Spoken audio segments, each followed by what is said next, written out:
Okay, sounds good. Okay, I'm going to flip the big lever here. We are now going live on YouTube. All indications are green. The meeting is yours, Mr. Chair. Let me know if you Okay. need anything. I appreciate it. Thank you. Ken, thank you again. Welcome to the City of Clawson Planning Commission. I will call this meeting to order of the regular meeting of the Planning Commission for Tuesday, April 27th, 2021. Now it's 7:31. At this time, if you would all stand with me for the Pledge of Allegiance.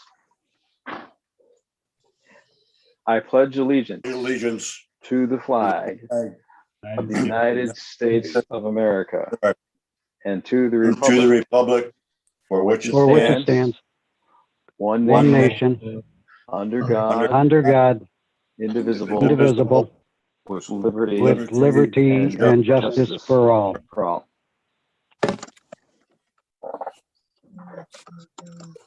Oh, Mr. McHale joined. Yes, You are on the phone? I'm on the phone. I'm trying to get my computer hooked up Okay. So still. what your last four digits of your phone number, please? 5404. Okay. I'll have to remember that. And I'm in Clawson. All right. Okay. So at this point, we'll recognize that Mr. McHale has joined and was part of Pledge of Allegiance. So roll call, please. Mr. Georges. In Clawson, present. Mr. Kucera. Here in Clawson. Mr. McHale. Here in Clawson, Michigan, 48017. Mr. Nushai. Oakland County. In Troy, in Oakland County, Michigan. Mr. Pernick. I am here in Clawson, Michigan, Oakland County. Ms. Redmond. Yes, here in Clawson, Michigan, Oakland County. Mr. Sanaki. Present, Clawson, Michigan, Oakland County. Mr. Shepard. Here, Clawson, Michigan, Oakland County. And Mr. Watson.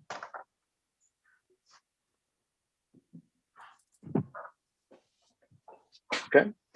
All right, moving on, item number 4, approval of the regular meeting minutes from April 13th, 2021. I'll give you a motion that we approve the regular minute meetings as published from April 13th, 2021. Support. Motion support. Any discussion? Seeing none. Roll call, please. Mr. Nushai. Yes. Mr. Pernick. Yes. Ms. Redmond. Yes. Mr. Sanaki. Yes. Mr. Shepard. Yes. Mr. Georges. Yes. Mr. Kucera.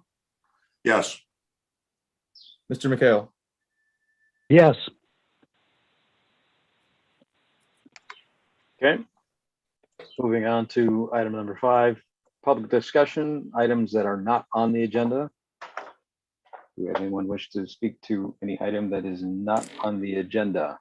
Mr. Chair, I can jump in here real quick to provide some instruction and support to all the members of the public that would like to speak. As Mr. Chair indicated, if you'd like to speak, you'll need to raise your virtual hand and then we will call on you in the order that it is received. Depending on the device you're on, there are different ways to access a virtual hand. One way is through clicking on participants, and at the bottom of the participant screen, you'll see the raise hand feature. I believe on some of the Apple products, you may need to wake up a tool menu at the bottom. But again, you'll need to raise your hand in order to speak. All right, we're not seeing any hands raised at this time, Mr. Chair. Okay, any members from the commission wish to raise any items that are not on the agenda? Okay, this is Jim McHale. Does everyone understand the instructions to speak out?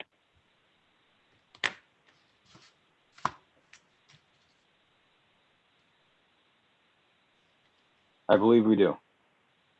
Okay, just wanted to double check for the public. Okay.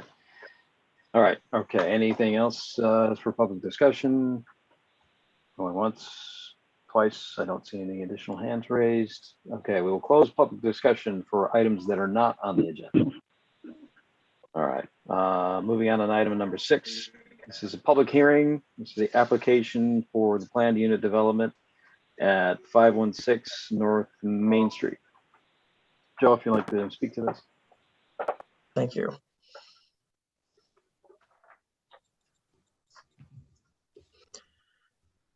All right, so this is the northeast corner of North Main and Roth Boulevard.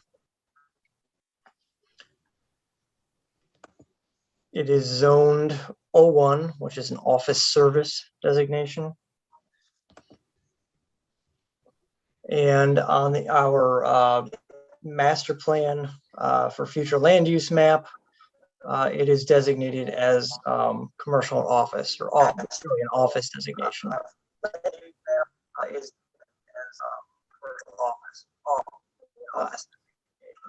Just going to note that I'm hearing myself several times after I talk, so if everyone could mute, that might be helpful. Thank you. So you can see the other planning areas around it. We have some public institutional and recreation conservation around this across the streets, more commercial and office designations to the north, and then a single family to the east, which is reflective of how that area is zoned. It's zoned R2 at the moment. And then kind of the whole corridor of Main Street is zoned O1 at the moment.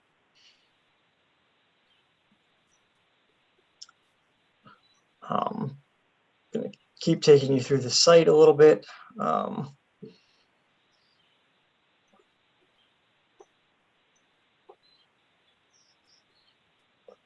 on. So we have a basic plan here. I'm going to leave up on the screen while I go through the letter, and so people can kind of take a look at that, you know, as I'm going through things and get a sense of what I'm talking about. And I'll hit the PUD process again after I get through the letter,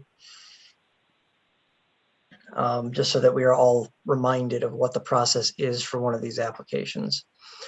So we have about a half-acre site, and in a planned unit development under our ordinance, it's section 1002 of our ordinance, planned unit developments may permit business, service, office, and commercial uses, and they may permit them in tandem with single or multifamily uses. And they have applied for a planned unit development to do a mixed use development. They have a small office component that's up here at the front of the site, right at the corner of Main and Roth. And then they have a multifamily component. The office portion is 1 story. The multifamily component is 2.5 stories. And what we mean by 2.5 stories is that it's got 2 full stories, and then there's sort of an attic story with some dormers that functions as that half story. They're proposing 15 total dwelling units. 12 of them are 1-bedroom units and 3 of them are 2-bedroom units. And along with that, they've got 29 parking spaces, 5 bicycle spaces. There's a dumpster enclosure, and there's a screen wall along the eastern and northeastern property lines where it abuts the R2 zoning. So section 341001D of our ordinance sets forth criteria for planned unit development that anything that is going to be approved for planned unit development has to meet. And those 4 criteria are a recognizable and substantial benefit. That's the first one. So the planned unit development shall achieve a higher quality of development than would otherwise be achieved under conventional standards, and shall result in a recognizable and substantial benefit to the community and to the ultimate users of the developed site. So they are seeking some deviations from the standard of the current zoning ordinance in order to effectuate the development. The plan does appear to propose some high quality design and materials.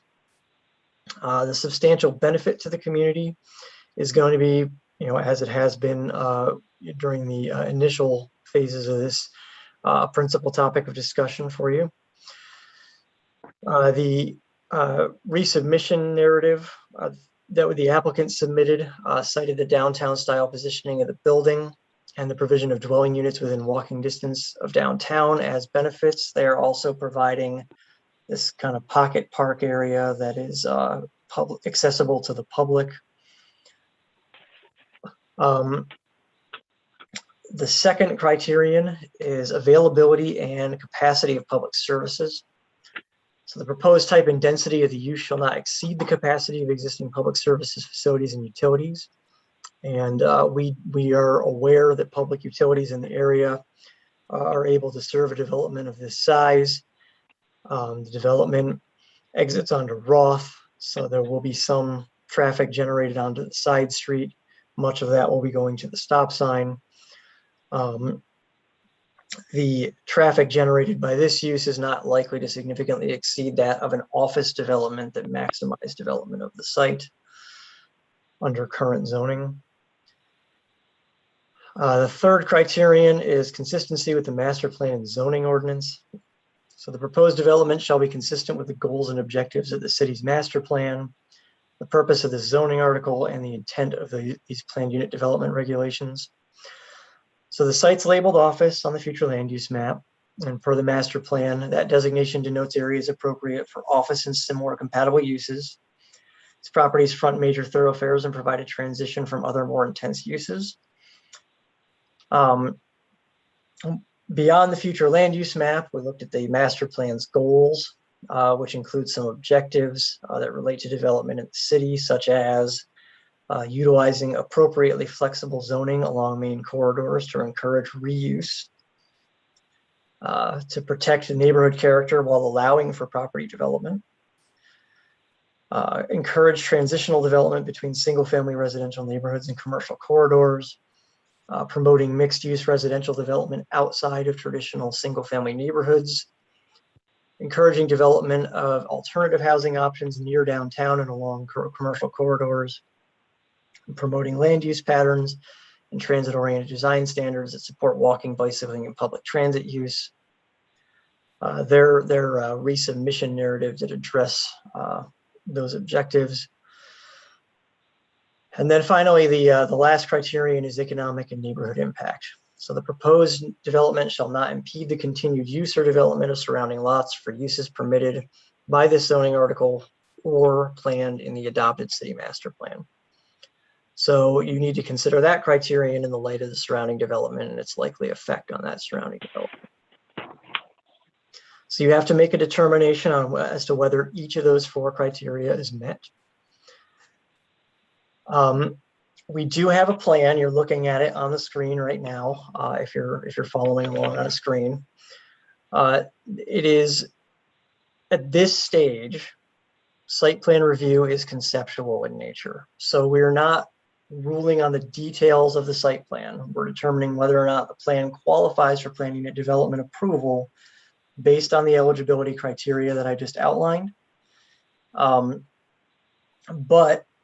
the plans that were submitted do inform our discussion because they highlight the standards from which relief would be sought, and that has to be included in any motion that we might make to approve or deny the application. And it also just gives us a general sense of the character of what they're proposing. So I'll go through these slides just so that people can kind of see what we're talking about, and then I'll get back to the letter and get into some of the information in the letter. So here is the basic layout of the site. We have the office portion and the multifamily portion. And this is what the building is proposed to look like. This is from the south, which is, the park across Roth, basically, is what you'd be looking at. And then the west elevation, which is facing Main Street. is at the bottom of your screen. The north elevation faces the parking lot and the bank to the north, or it's a credit union. And then the east elevation faces the neighborhood to the east, and that's what that would look like right here.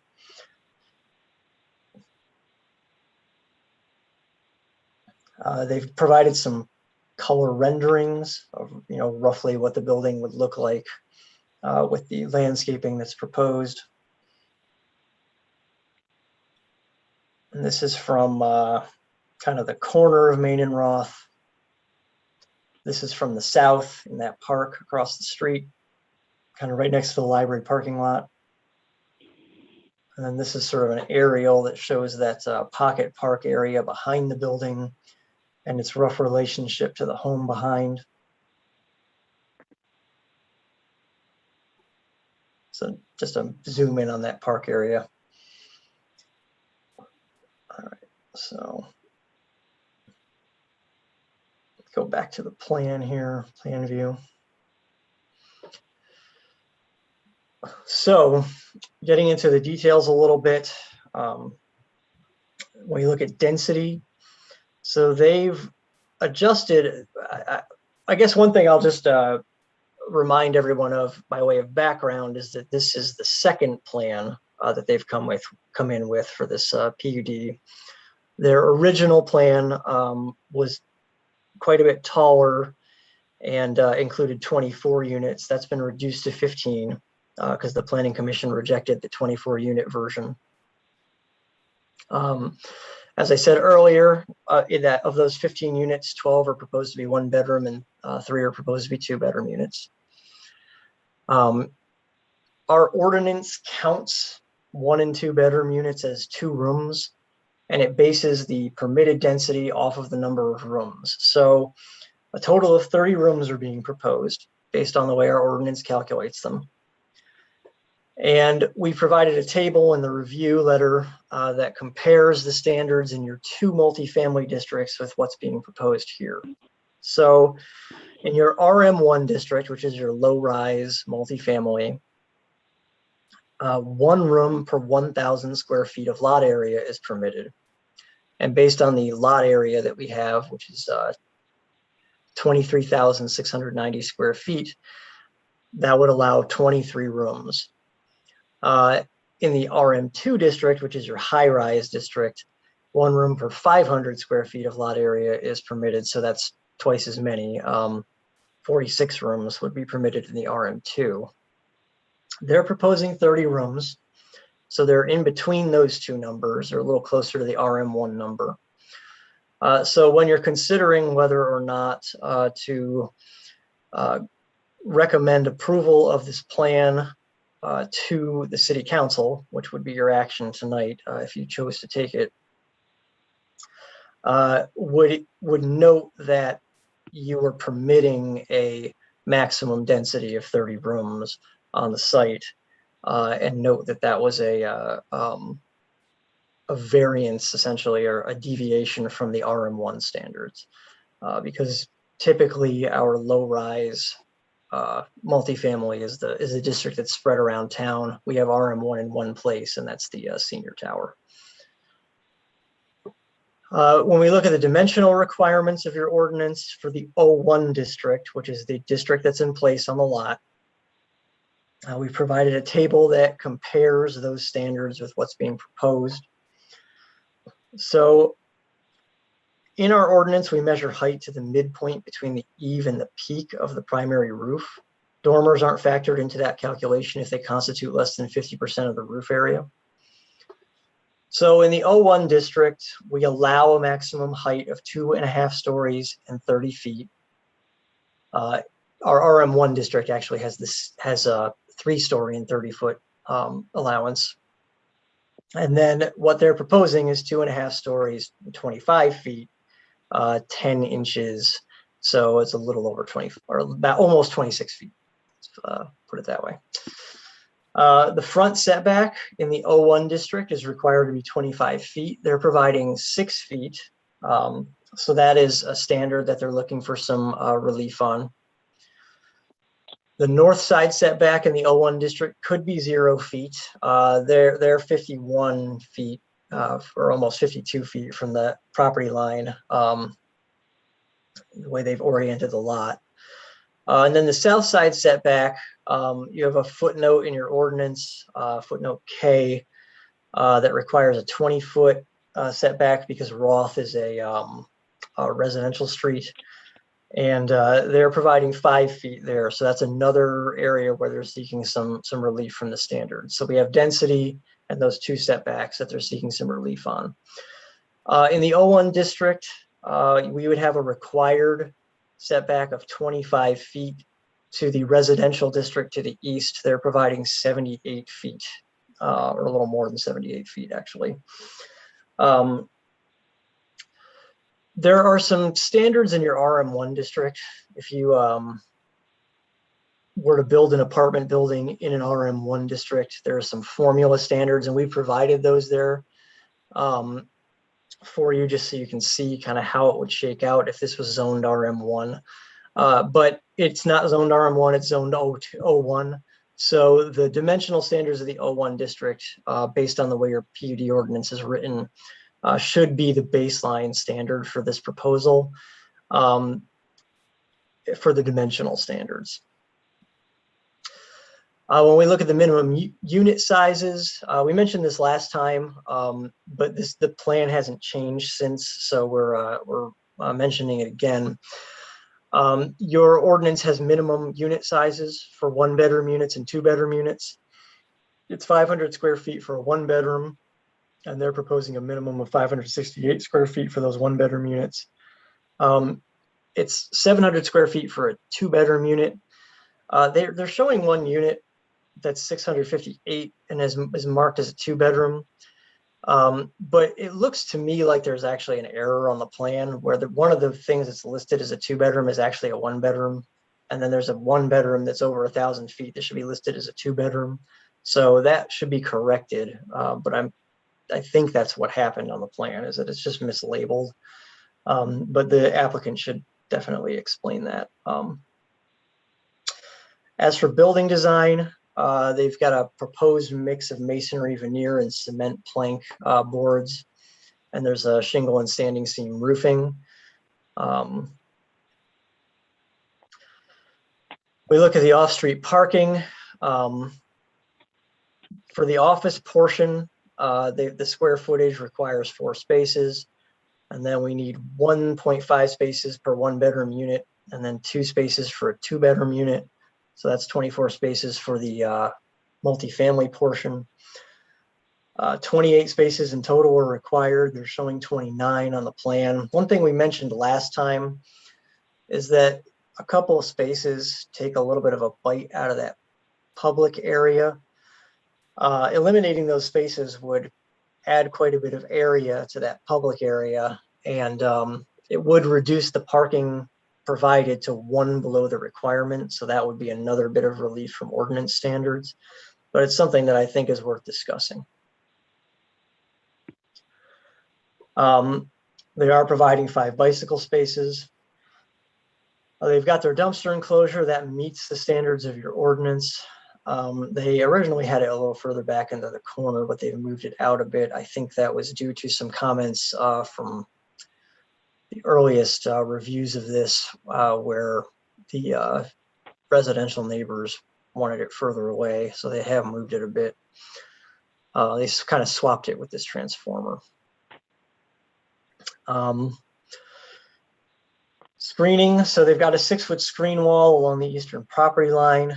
The canopy trees in the pocket park serve a bit of a screening function as well. They're not right along the property line. They are between the neighborhood and the building. And they've got some trees along the right of way as well that would serve something of a screening effect. And that brings me to the landscaping plan. So they got 4 canopy trees within the site. 3 of them are in the pocket park and 1 of them's up front there. They've got some kind of foundation planting around the building. And then that's pretty intensified by North Main Street in that reduced setback. They've shown a sign area on the western facade of the office portion of the building, but that would be approved. The actual sign itself would be approved under a separate application. For lighting, they haven't given us a detailed plan. They don't have to at this point. That's a site plan item. But they do show that all their lighting would be wall mounted. They wouldn't have poles in the parking lot. They've got pedestrian circulation through the site via a sidewalk. And then they're proposing one-way vehicle circulation with an entrance off Main and an exit out to Roth.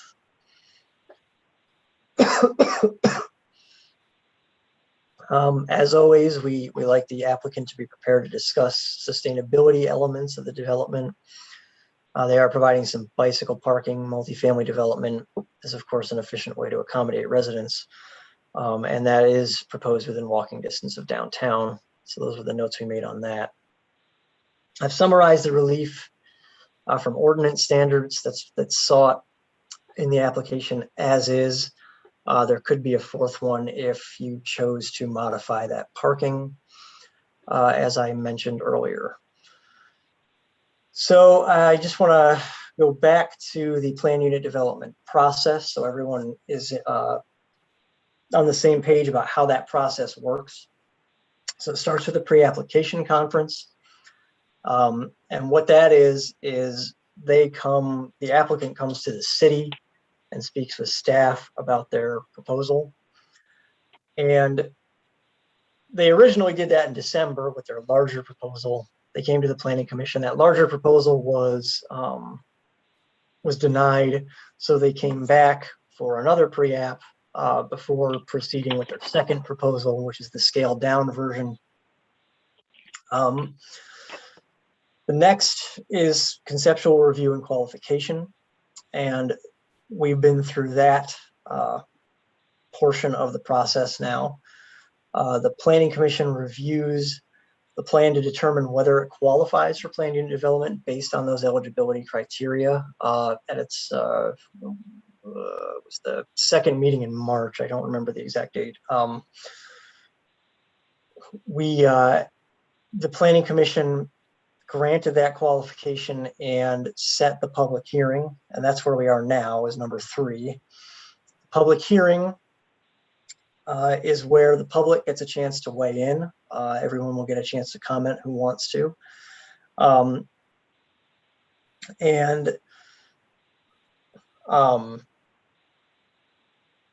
After the public hearing is closed, the Planning Commission will discuss whether or not it feels that approval should be recommended to the city council. And we'll get into kind of your options for a motion at that point. After it gets to city council, they will approve or deny the request for PUD approval. So the final approval authority rests with city council on this.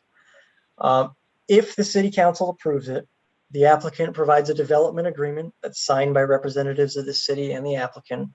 And that document outlines that relief from ordinance standards that I was talking about before that could be permitted under the PUD, as well as any obligations that the developer has. And then they come back to you for final site plan review. So they prepare their final site plan for Planning Commission review and approval. And if the Planning Commission then grants approval at that point, they move on to engineering review like they normally would. So that is the process for a planned unit development. And I am going to leave off on the slide that I've got in here that lists those criteria for eligibility. Oops. So are there any questions for me from the Planning Commission?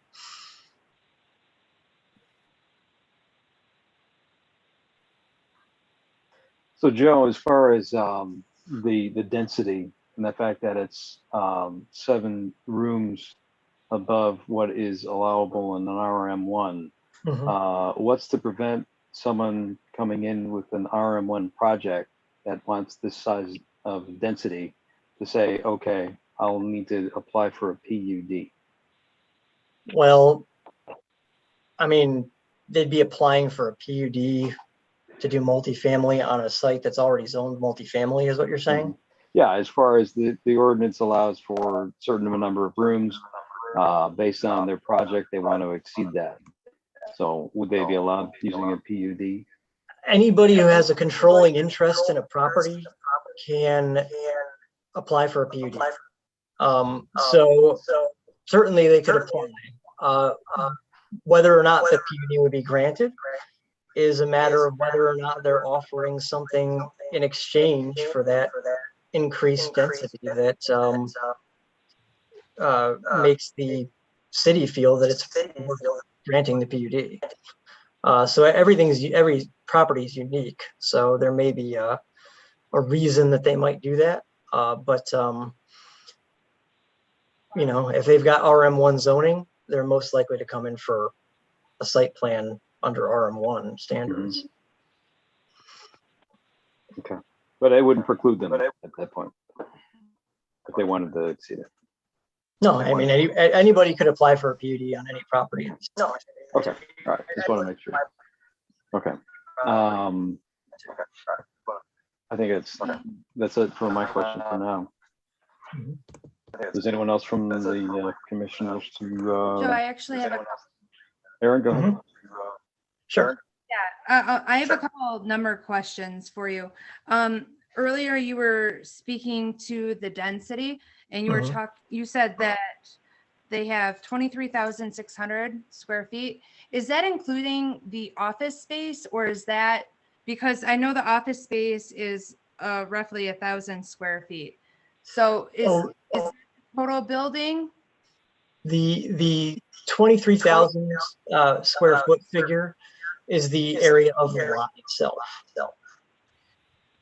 Okay, so we don't need to account for the office space versus the multifamily space then? When you're calculating the density of multifamily, you're looking at the lot area. So the office space doesn't necessarily need to be accounted for now. Okay, and if we already discussed this, I'm sorry, but the 30 rooms, I realize that I feel like I'm missing 3 rooms here. Are those studio rooms or? So they don't have any studio units anymore. They originally had a lot of studio units, but they've taken them all out.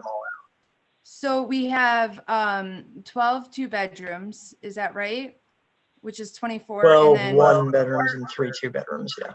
Yes, sorry, 3 2-bedrooms. Yeah, so I'm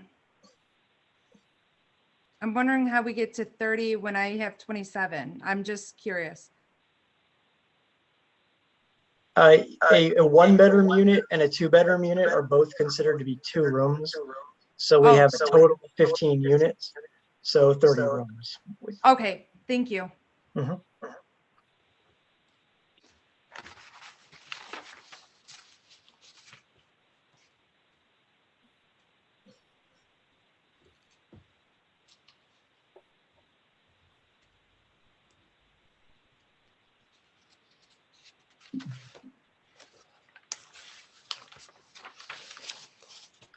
Any other questions from members of the Planning Commission?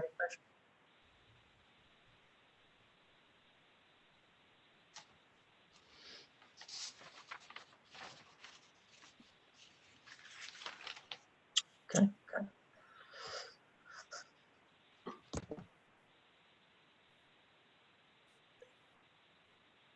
Glenn, I see you talking. You're muted though. Can you hear me? Yep. Okay.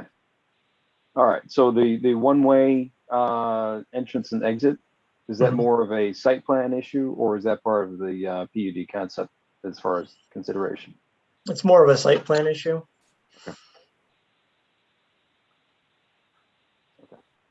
Well, with that note, unified control, is that something that I would assume that's something we don't necessarily have to determine here and now, correct? As in, the developer needs to have unified control of the site. Correct. Yeah, well, it is one property, and the developer does have a controlling interest in the site. So that's been confirmed. Okay. Anyone else from the commission wish to ask a question? Okay. So at this point, I'll give the applicant an opportunity to speak. Good evening. Can everybody hear us? Hello? Hey, Aaron, if you could mute your, Yeah, we keep getting an echo in here. I don't know if it's us or. Yeah, this is Ken Milburn just jumping in. Aaron, you're getting a little bit of an echo on your side, so we'll want to mute yours whenever there are no questions from your end.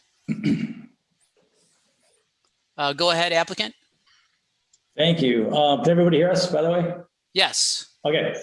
All right. Well, thank you for having us here this evening. My name is Jason Krieger with Krieger Cut Architects, 2120 East 11 Mile Royal Oak.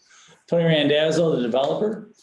And, you know, Joe, you did a great job going through the presentation. You covered a lot of things. We just want to touch on a few items. We don't want to be too redundant, but we still want to just discuss a few items, especially the 4 items that we need to meet, the criteria that we have to meet in order for this to move forward. So as you all know, or most of you anyway, we've been at this for quite a while. We've been before the Planning Commission several times. And it's been, and believe it or not, I think a great process because the project has morphed and changed in a way that we feel is actually really beneficial to the community. We think that the scale is appropriate. And through this process, you know, the now even has a pocket park that's part of this and brought the building even farther away from the single family residential.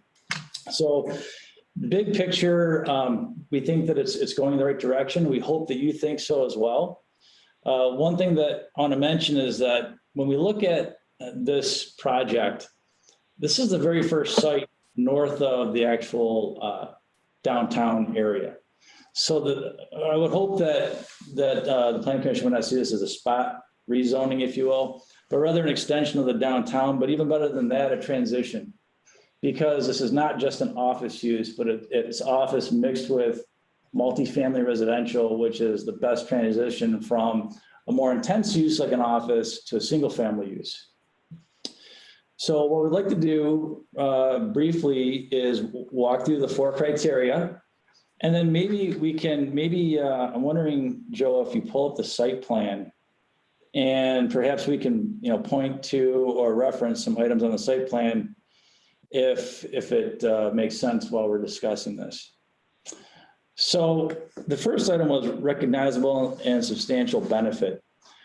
So in our opinion, this is absolutely a benefit to the community. What you have is a use that is not just a single office use that obviously these days office is, you know, really struggling. We know that times are going to change. We don't know how they're going to change.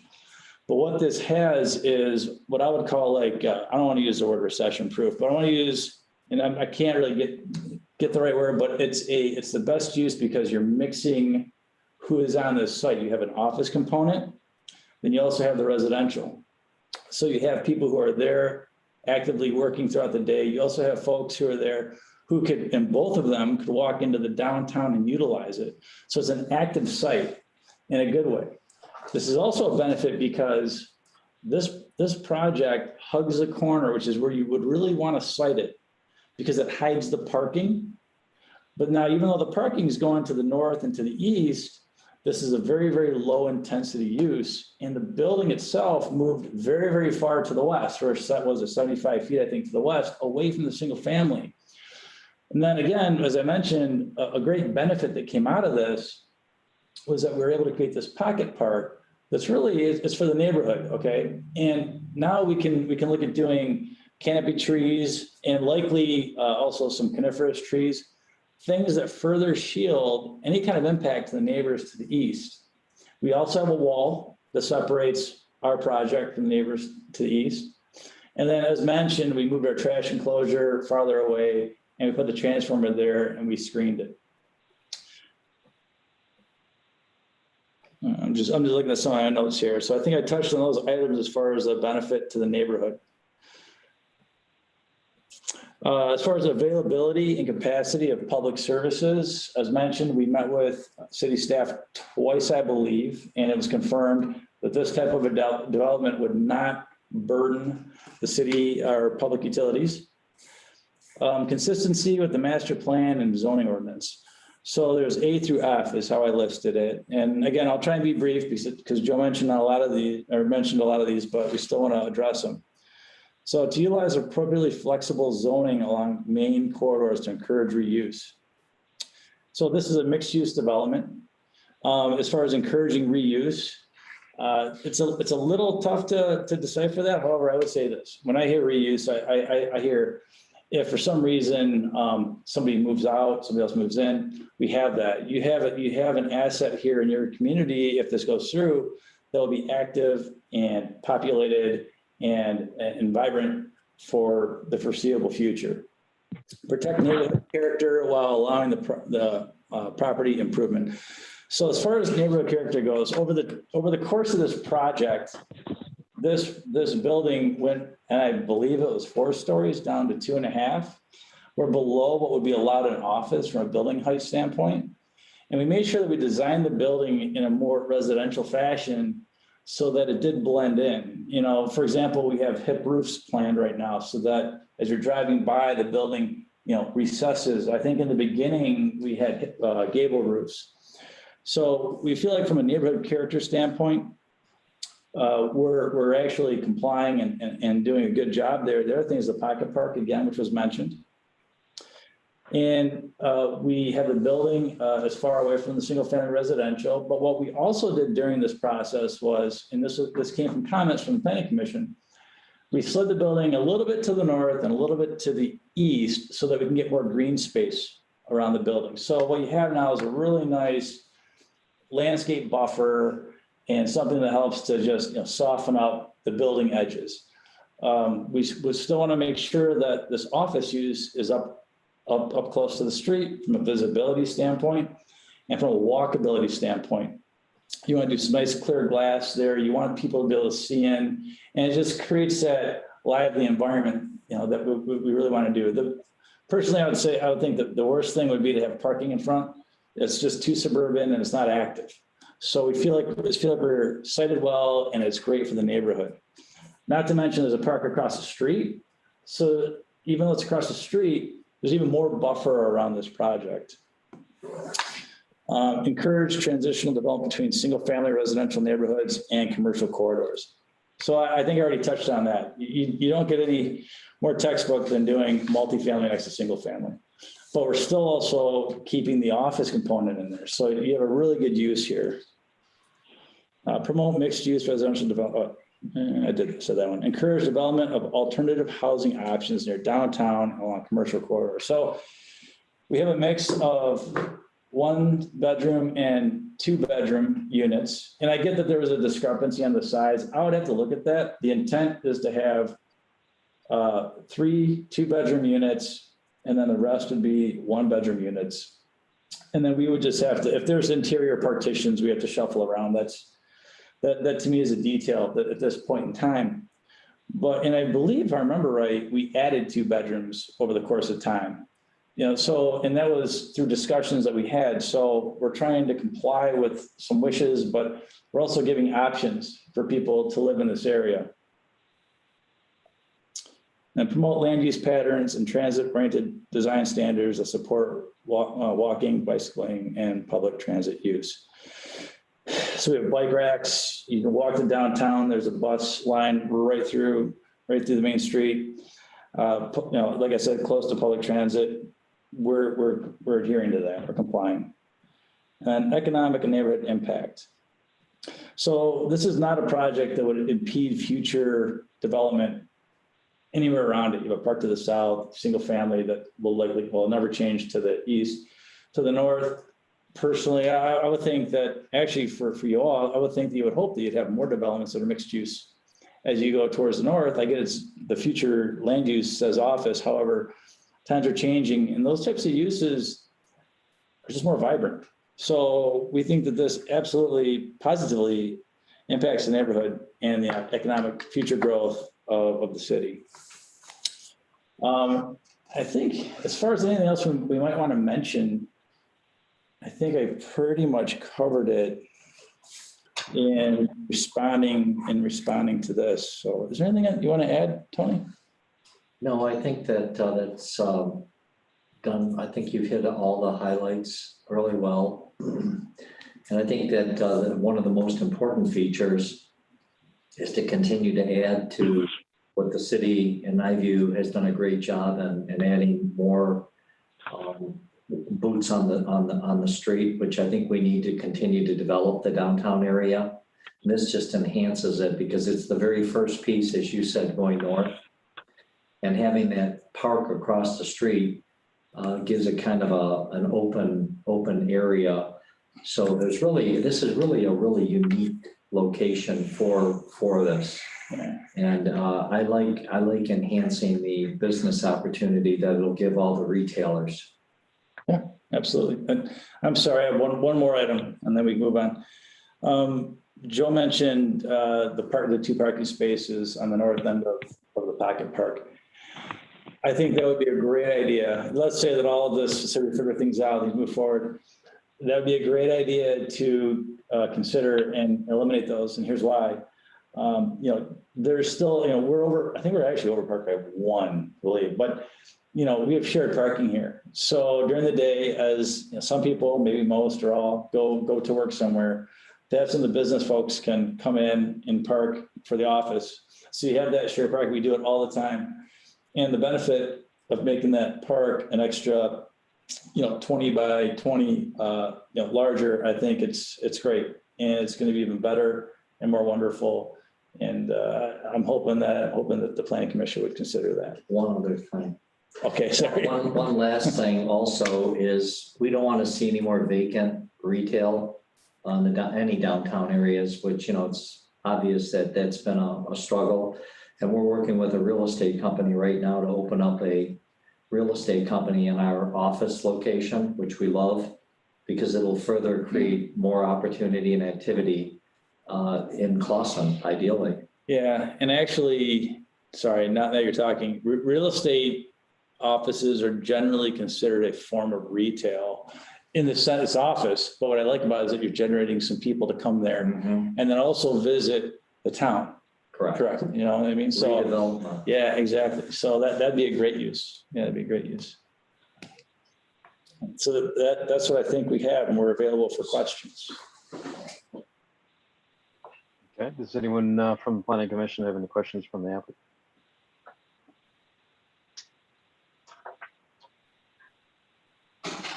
Okay.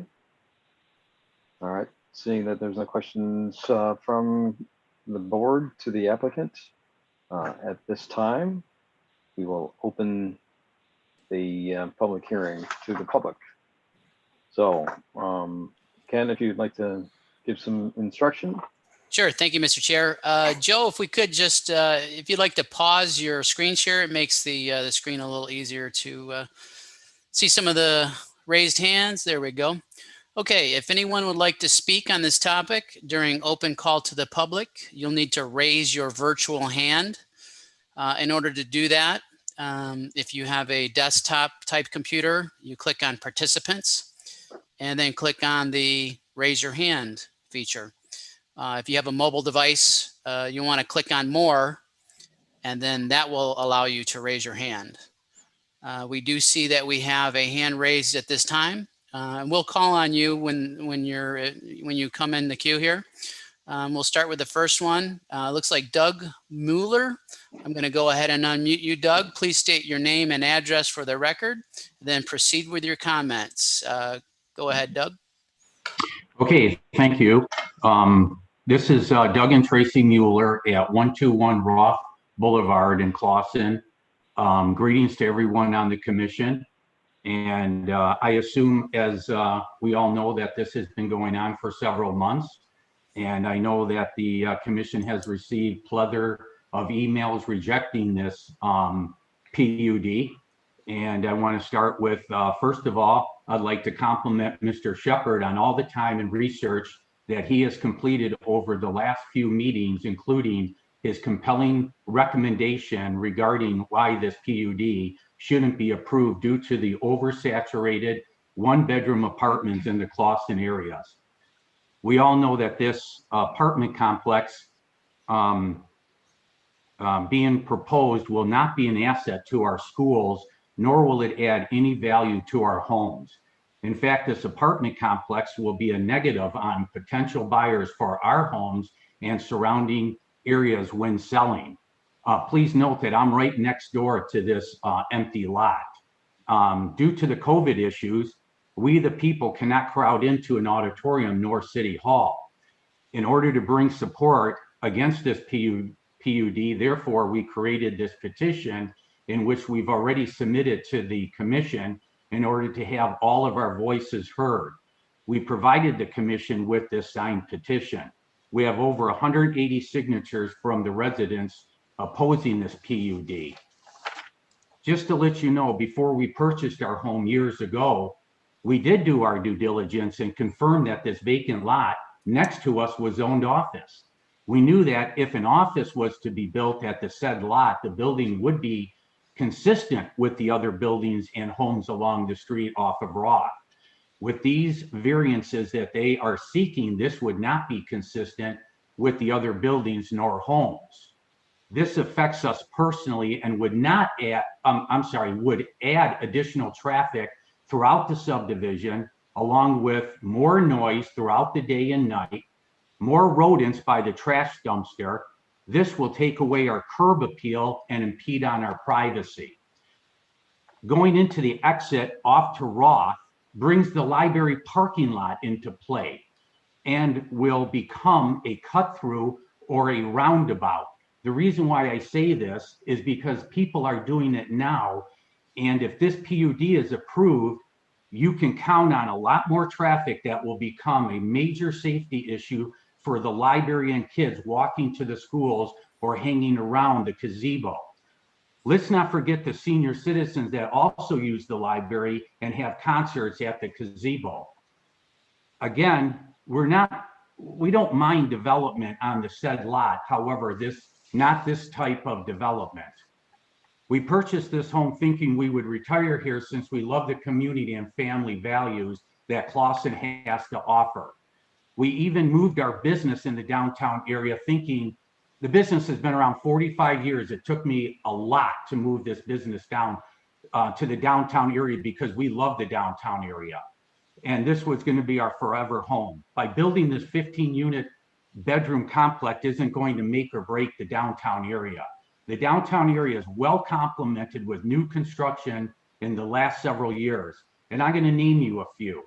The lofts on Ace Hardware, the townhomes that will be built on High Street, Palmer, the Amber Apartments behind Michael's Party Store, the 300-unit complex down Main Street, the new apartment complex on Rochester, and the townhomes that are at 14 and Campbell just behind Value Center. We also learned that the condo unit is now being proposed to be built on East Elmwood in Maine. So there's going to be a new complex there too as well. With all these surrounding complexes and the support from the local community, the downtown business has plenty of growth to feed off of. And just thinking outside the box, to add additional growth to the downtown area, and I'm just going to throw this out there, why don't we move the farmers market into the downtown area on Sunday mornings as Royal Oak and Birmingham did? Because if you ever go down to Royal Oak or Birmingham, by doing this, they've accomplished their goals. People in the downtown area all morning on Sundays, which will help out a lot of businesses and restaurants. By bringing in the farmers market off the football field back into the downtown area will be a plethora of people spending a lot of time and money in the restaurants. And again, I just have to ask on the committee and the commission, you got to ask yourself, if this was your house or your neighbors next to you, would you want this built next to you? Absolutely not. It's hurting the value of our subdivision, our curb appeal. And again, in conclusion, if this PUD is granted allowing single bedroom apartments, we feel that the surrounding voices, along with the overwhelming number of signatures on that petition, are not being heard. And I want to say once again, thank you to the commission for allowing us to speak our concern for ourselves and our local residents and our hometown people. And I'll end it at that. Okay, thank you, Mr. Mueller. Thank you. we're going to go on to the next raised hand. Before I do, I just wanted to mention too, we have one regular telephone caller in the meeting. Your procedure to raise your hand is slightly different. If you would like to speak, just press *9 on your keypad, and that will raise your hand by using your traditional telephone. Okay, it looks like we have Paula Case. I'm going to go ahead and it looks like you are already unmuted. If you'd like to state your name and address and proceed with your comments. This is Paul Lacoste at 242 Roth Boulevard. And I'd like to introduce my wife, Jennifer Lacoste. We've been here roughly 2 years and just most recently found out about this development coming. And we just wanted to comment on some of the risks to this community.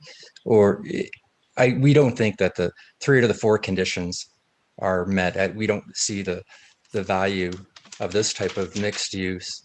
When you look at it, asking the question, is there a need for a single family units in this location?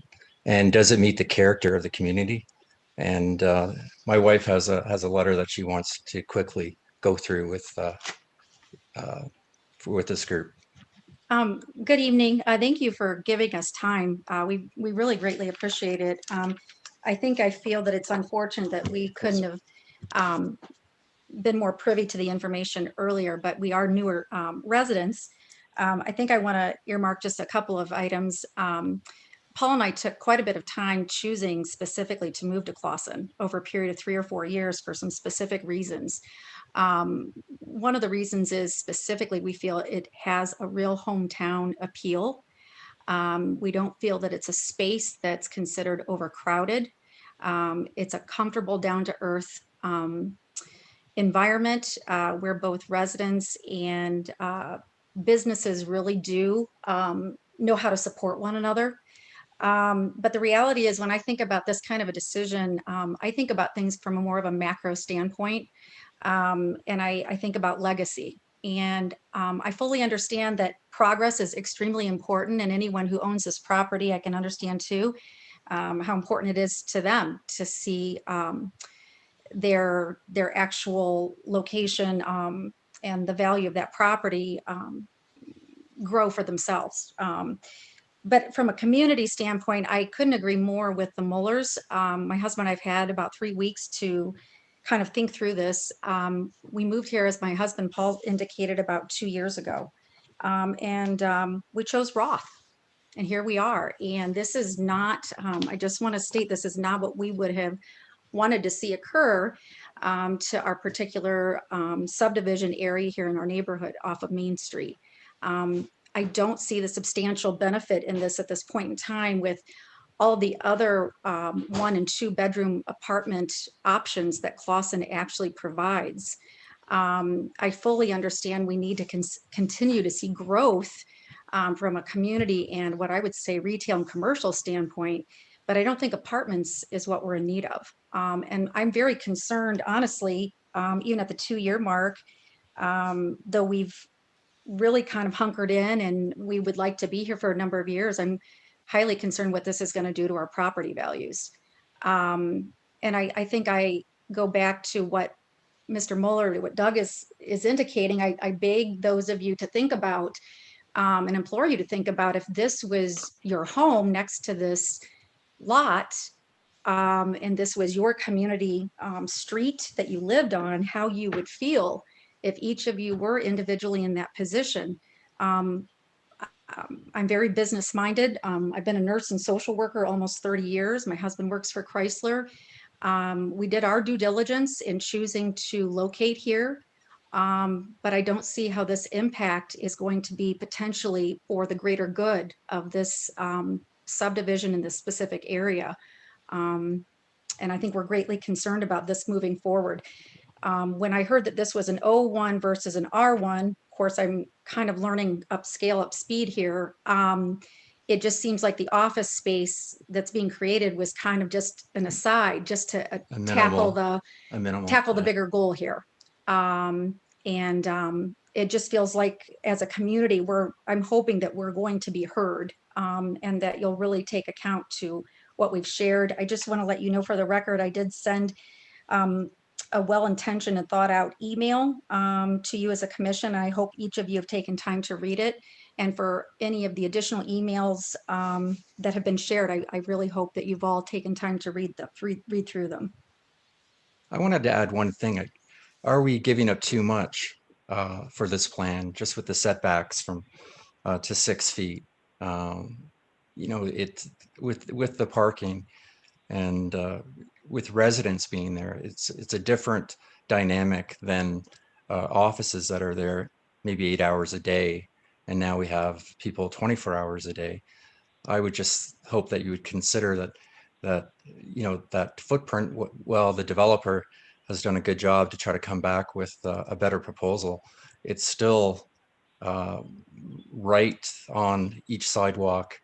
I think is going to be an impact on Ross Street.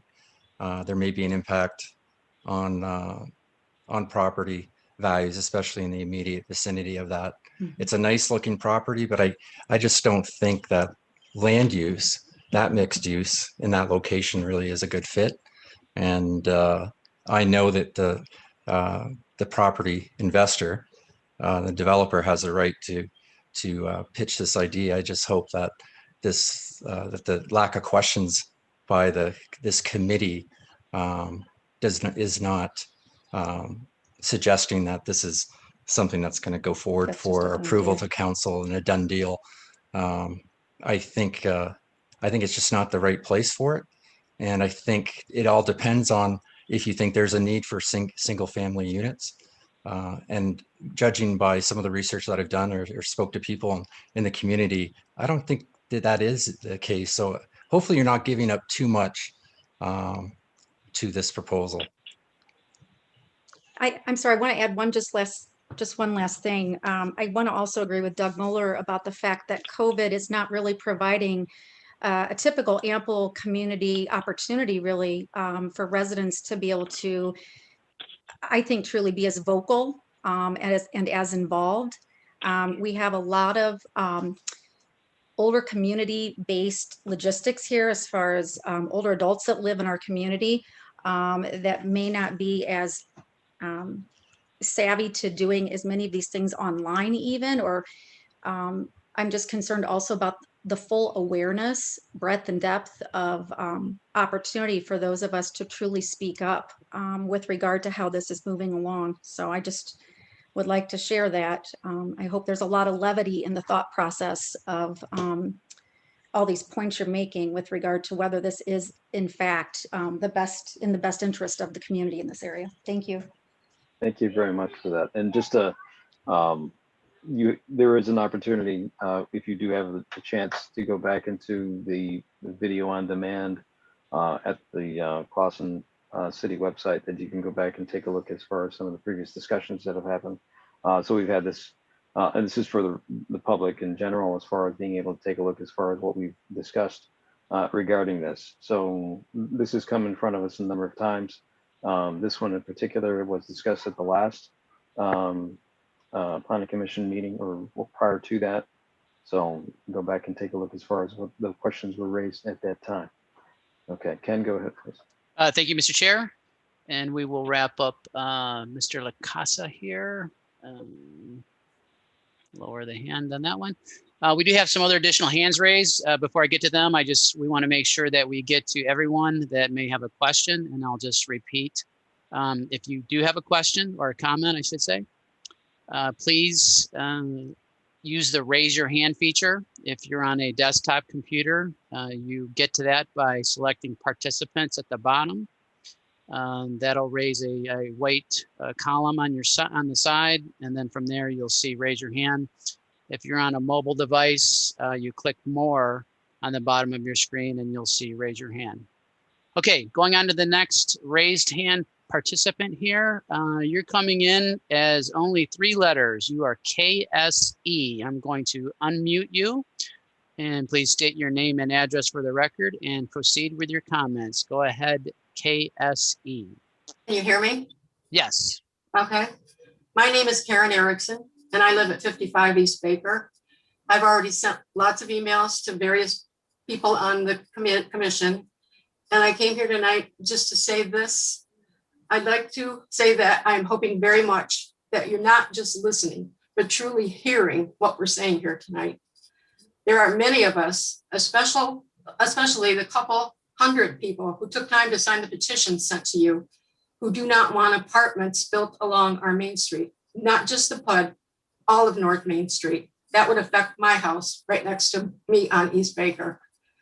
We honestly just want Clawson to remain Clawson, taking care of our existing residents while also welcoming newcomers. And though changes will be needed to help the community stay current, there has to be a better way than putting apartments all over the city's main roads, like our neighbors to the south have. I believe this will cost us our history and our little city with the big heart identity. Persons choosing to live in Clawson in the future might never know what our small town has represented for so long now, if the current tendency to build apartments anywhere they feel like it is reconsidered.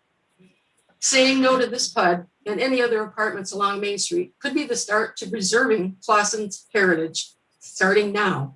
I ask you to ask yourselves why you, the commission, came to Clawson and stayed in Clawson, and to please hear what we're saying at this meeting and then very carefully choose.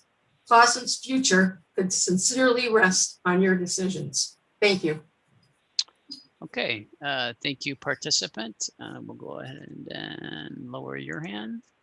The next participant that we will call on here with their hand raised, their computer name comes in as Laura Stewart.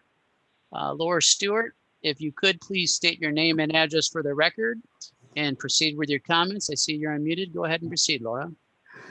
Hi, my name is Laura Stewart. I live at 110 Roth Boulevard, Clawson, Michigan. I actually live right across from Doug and Tracy Mueller. And I just wanted to add, I think that my fellow Roth neighbors did a really great job encompassing what myself, as well as the 185 people who signed the petition, feel about this proposed development. I myself, just like Paul and his wife, moved to Clawson about 2.5 years ago. I actually left the Royal Oak area, came here due to family and friends who encouraged me that Clawson was the place to be, the small town feel. I purchased this home in hopes to grow my family here. And it's upsetting to think about the potential development across the street.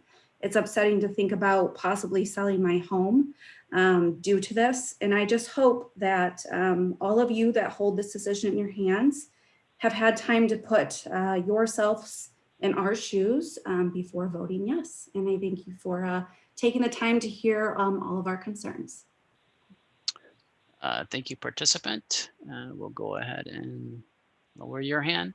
And let's make one last call out to anyone in the meeting that would like to speak. Again, you'll need to raise your hand, raise your virtual hand. Again, if you're on a desktop computer, if you click on participants, that'll open up a dialog box where you'll see raise your hand. And if you're on a mobile device, at the bottom of your mobile device, if you find the more, if you may need to wake it up, touch the device at the bottom, you'll see more. And there also will be the raise your hand feature. So we'll give it just a moment here. Okay, I'm seeing no other hands raised at this time, Mr. Chair. Okay, thank you. And thank you for members of the public for your comments. I think those were very insightful and very well thought out. So at this time, I would like anyone from the Planning Commission, if you have any comments, as a result of the public discussion, if you'd like to raise those at this time. Mr. Casera? Yeah, so I think everybody was very well spoken on their point of view. We understand where they're coming from. Was I the only one that did not receive a copy of the petition? They said it was mailed out. I've seen a couple of emails here and there, but I've not seen the petition mailed out to Planning Commission. Did you see a copy of it?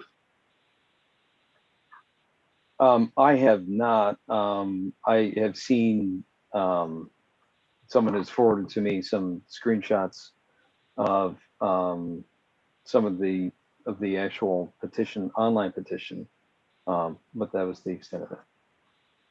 Yeah, I've seen some banter on Facebook about it, and but I'm surprised if they've got a petition with 185 names on it, and they said they sent it to the Planning Commission. I'm kind of surprised that I didn't see a copy of it. I'm not sure what happened to that. Can I talk real quick? Jim McHale here. I didn't mean to cut in on you. But I'm going to support Mr. Kucera on that because I did not see any petition in our package or even these multiple emails that from the residents with regard to this. And for the record, I've been involved in this community. We moved back here in 1953, and this is where I grew up. And then I came back in 1973 for all you residents out there as far as any background history. But the petition and the emails, I think we should be fully in unison on this. And that's why I'm still saying, you know, we got to start meeting together on this. And because I still can't get into your Zoom meeting. So I'm on the phone right now, but I agree with Mr. Kucera as far as the information. Okay. Thanks. This is Scott Watson speaking. Oh, go ahead. Scott, go ahead. Yeah, so I have to say that, yeah, I did listen to all three residents talking about their concerns, and I do sympathize with them. And, you know, they have a very valid point when they say, if you lived here, would you feel differently? But I don't live there. I do have to say that when I hear things like everybody knows that this is going to not help the schools, everybody knows that this is going to be dangerous, everyone knows there's going to be rats there, I don't agree with that because no, everyone doesn't know that. That may be your feeling and that may be what you think is going to happen, but I don't feel that way. I feel it's a strong opportunity to build something good in Clawson. So using the term everybody knows, or we've got a great majority of people with your 188 people that signed it, but yet there's 22,000 people in Clawson. So 12,000. I think they're really 12,000. Then I stand corrected. But nonetheless, I just feel like when you use terms like everybody knows this, no, everyone doesn't know that. Okay, Mr. Chair, if I could just interrupt for just a moment. Sure, go ahead, please.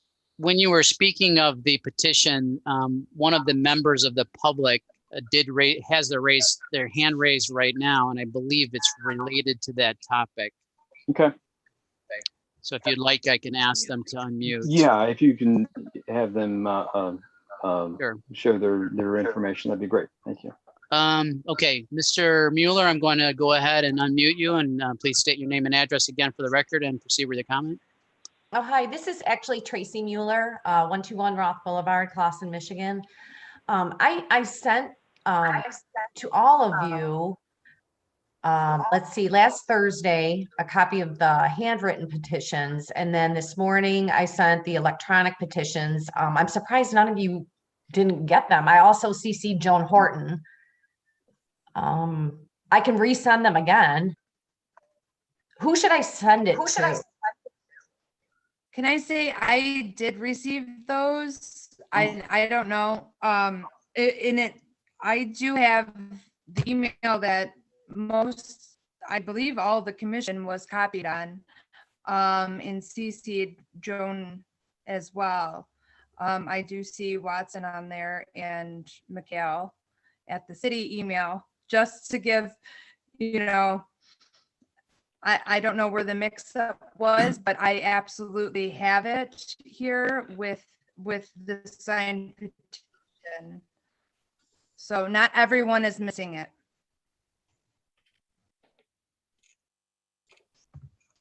Well, it should have been a matter of record then.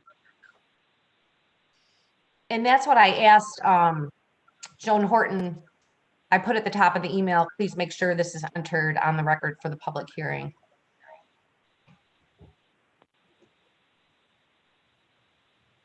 Okay, at this point in time, unless there's any objection, can we enter that into the record?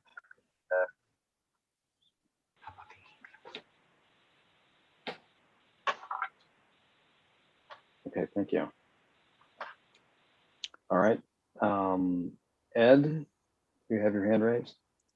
Yes, Mr. Chair. I guess I'd like to go back and reiterate what several of the members have said, is that if there are items that come in emails and or petitions or whatever that characteristically they are sent out, and if they're last minute, they're at least read. So I'm anticipating that there was not the opportunity to do that, and I don't have, although I will go back into my emails. There was no indication that I should have gone into my emails to look at information that was set in addition to this public record. I guess the other question, since I've never been involved in in one of these types of a public hearings where we had information, how do we summarize that? I took some notes. Is it now the time to reiterate those notes and enter in them as a summary of the comments? And basically, I guess it would be information for the city council as they are actually making a decision here eventually, if the planning commission recommends to go forward. I would say the Joe, do you planning wanna address commission minutes should reflect each comment that was made. So a summary of each set of comments that was made will be part of the minutes. As for the petition, I have not seen it myself, but if we can get the text of it, it could be entered into the record. Aaron, if you have that, if you could forward it onto Joe, and then we can have that in. I think it would be a good Go idea ahead. if we could, sorry, I think it would be a good idea if we could have those things sent to the clerk. Perfect. I think that's the Yes. proper place for Absolutely. petitions and things, official records to be received by the city. And then Absolutely. the clerk can distribute it as appropriate. Perfect, thank you. Mhm. Nick, if you can have that, if someone could forward that to Nick, that'd be great. This is Joan Glenn, Hey, and Joan. I sent it to Joe already, and it was emailed to all 8 planning commission members. I saw that. I was copied on it and would make sure that the clerk had it for the minutes.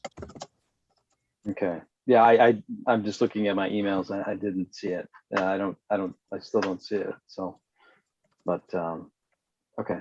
Yeah, but that'll be a member of record. So yes, obviously, if we can get it, then that can be entered. That would be great. Okay, and anything else that you wanted to say? Yes, because part of that summary, I would think, I think Commissioner Watson said it, that there were some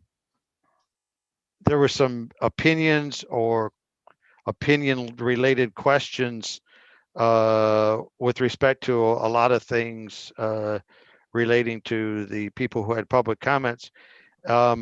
Many of those were discussed. Some of them weren't, but basically the scenario is how much of it is opinion and how much of it could be a opinion related question that we as a commission through our resources in the city could give a fact-based answer to.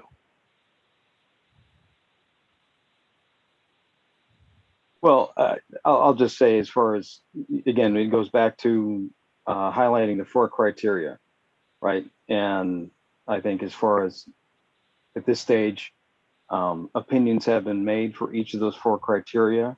I think as far as the closest that they've come is to anyone's come as far as providing facts based on those. And so the information that we've been given for each of those 4 criteria should be weighed, both on what we've reviewed in each of our meetings regarding this PUD as presented by the applicant, and now as far as the public's input on this. And again, I'll just reiterate as far as what I have said previously. I don't see that it has met all 4 criteria. And the one point, and especially is the 30 rooms, which is in excess of 7 rooms to the RM1.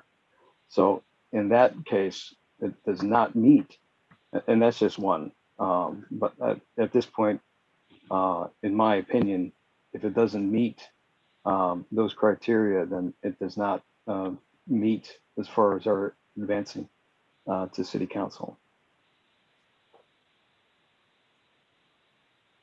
David, you had your hand raised. Yeah, I'm sure this will all get fleshed out.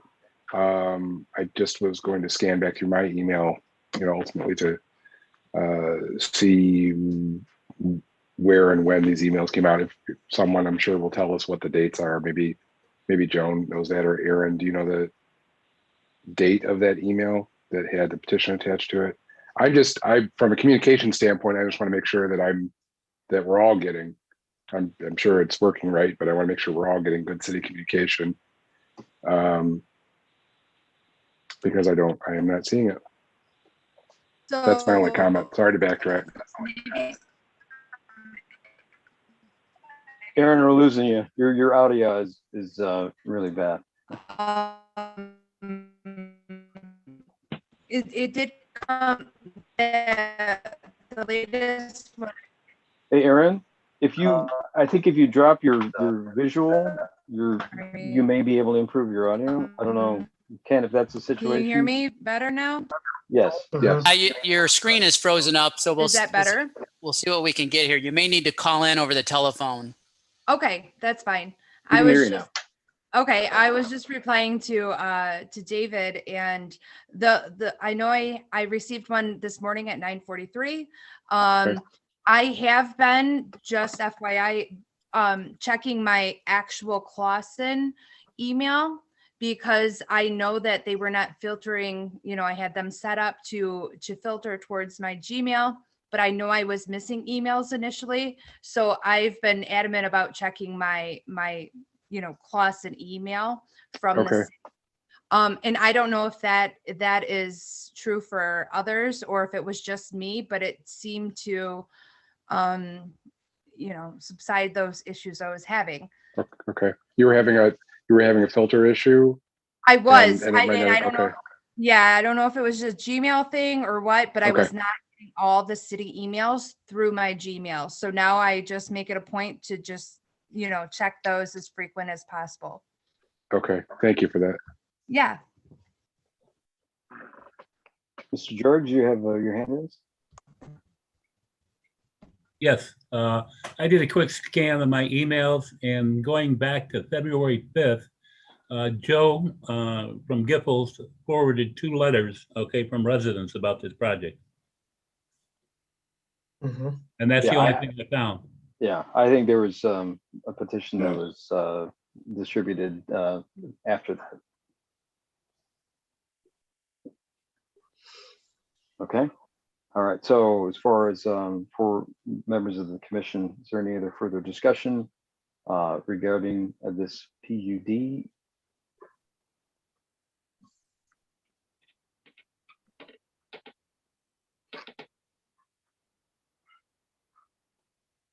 Okay. So at this time, do we have a recommendation for advancement, or we have the templates that Joe distributed before this meeting as far as how to present this. Let me see if I can get back to it. Oh, I missed it. Yeah, he sent the templates separate, so I can't access them at the same time I'm looking at other things here. Okay. So that wouldn't help me out much. Okay, so we have templates for specifically for 516 North Main, one to recommend approval and the other to recommend denial. So do we have a motion for either decision?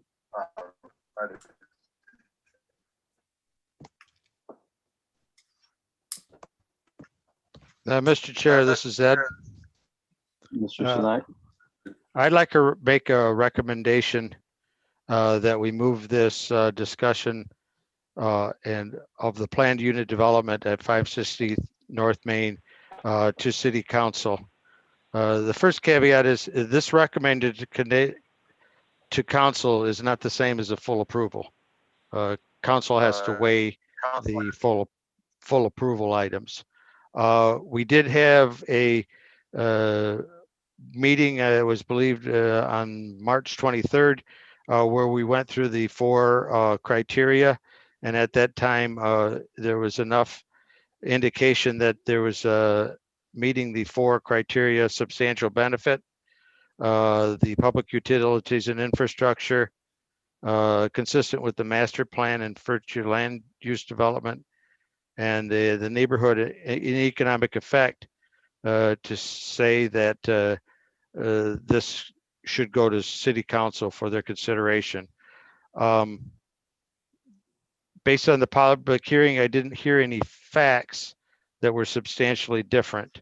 The master plan does show that we want transitional. This is a transitional from the main corridor office into the residential development. We've been characteristically looking at multifamily residential as part of that transition. It does eliminate a reasonably large parcel of vacant land. There's a recognition that there would be variances that that this plan unit developer would develop variances that are not consistent with either the OM1 or the RM1 condition. There's density of 30 rooms, 7 rooms from the 23 allowed in an RM1. The west and the south side setbacks. I'm sorry, I had to interrupt. Are you saying that the 30 rooms is a benefit, or is that it meets the benefit criteria? Or no, that the planned unit development execution would basically implement these variances from the zoning ordinance. Right. The He's density. outlining the relief from ordinance standards that's sought by the applicant. Okay. I was good. Okay, continue. I'm sorry. So it's the 7 rooms from the 23 allowed. There's dimensional west and south sides. I don't remember the exact numbers, but it's in the meeting minutes. And that there's a potential variance allowing the reduction of 1 standard parking unit to expand the pocket park green space. With this, there were several public comments that will be in the minutes that should be recommended for review by the City Council in their consideration of approving this plan unit development. Is that your motion? Yes.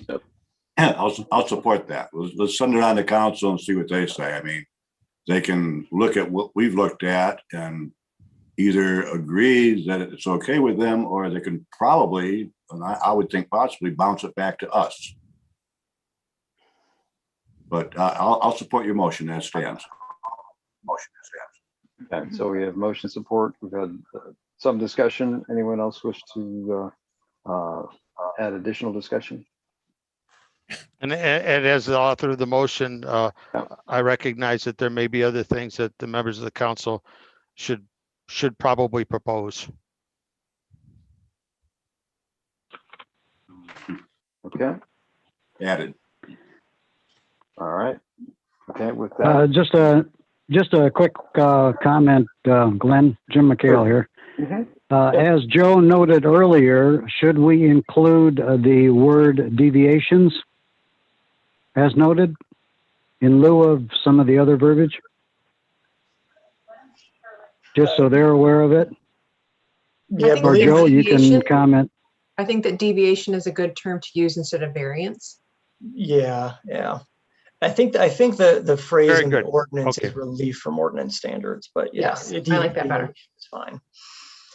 Relief from ordinance standards. Yes, fine, great. Yeah. Thank you. Any other further discussion? All right, seeing no further discussion. We will, oh wait, do we have to close public hearing? I didn't even think about that. do we? Oh, yeah. Yeah. So let's, okay. All right. So we're off of schedule. So we have a motion support. Can we, oh boy, do we have to postpone it until we have closed the vote for closing of the public hearing? Mr. Chair, given that we forgot to do that, I would think that it would be appropriate just to pause this and do our official close of the public hearing. That's what I would say. All right, thank you for creating that, since you were the one who motioned. Okay, so at this time, we have a motion to close the public hearing. Do we have a motion to close? I'll make the motion. We close the public hearing part. Okay. Support. Motion and support. Okay, any further discussion? Seeing none, roll call, please. Mr. Pernick, Yes. Ms. Redmond, Yes. Mr. Sanaki, Yes. Mr. Shepherd, Yes. Mr. Watson, Yes. Mr. Georges, Yes. Mr. Kucera, Yes. Mr. McHale, Yes. and Mr. Nushai. Okay, so the public hearing is now closed. We had a pause on the motion to move the PUD with the to City Council. We had motion and support. And have we had discussion? Do we have any further discussion regarding that motion? All right, seeing none, if we could have roll call, please.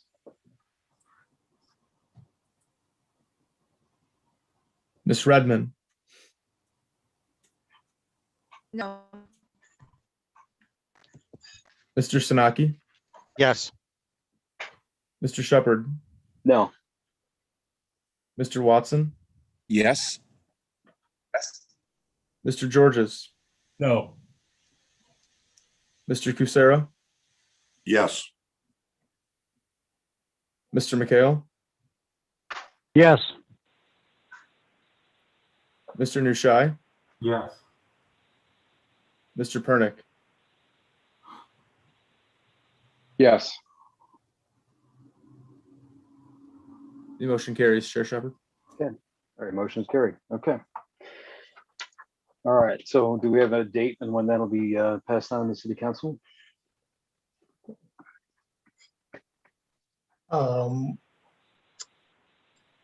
Well, we will discuss it with the city manager tomorrow as to when it will be scheduled on their agenda.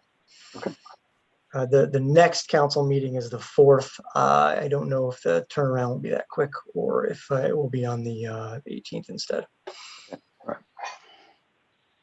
All right, thank Probably you. the 18th, I guess. Thank you. Thank you, everybody.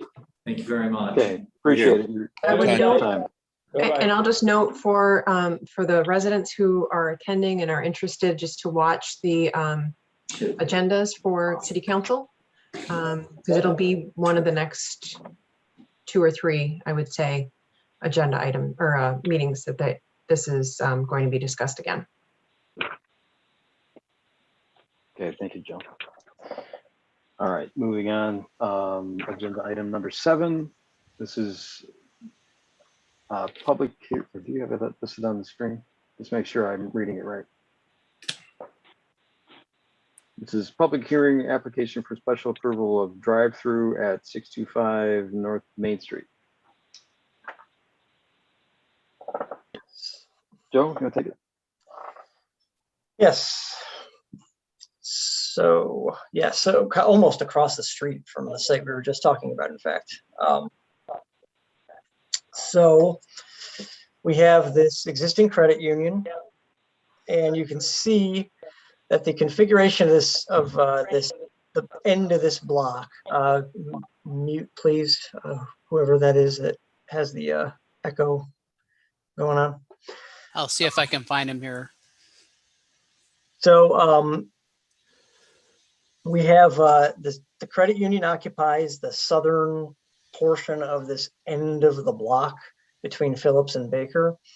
And then the north portion is this parking lot, which serves the funeral home across Baker. And the zoning on the site is actually split. It's got O1 in the front and parking in the back, vehicular parking.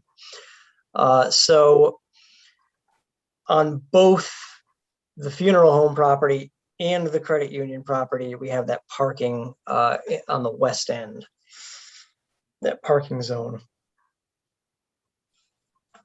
The bank is 8,615 square feet. It's got its associated parking. There's about a total between the whole site that we're looking at here is a little over an acre. What they're proposing to do is add a drive-through canopy and reconfigure the parking lot. So this is the building. I'm sure every one of you has driven by it a million times. Thank you. And, Sir Tangari, are you attempting to share your screen? Oh, We're sorry. not seeing anything yet. Oh, sorry. Well, you were just on record. I need you. I forgot that I ended my screen share. Pardon the interruption. So I don't usually end my screen share, so I'm just getting used to the rhythm here. All right, sorry. So yeah, here's the site.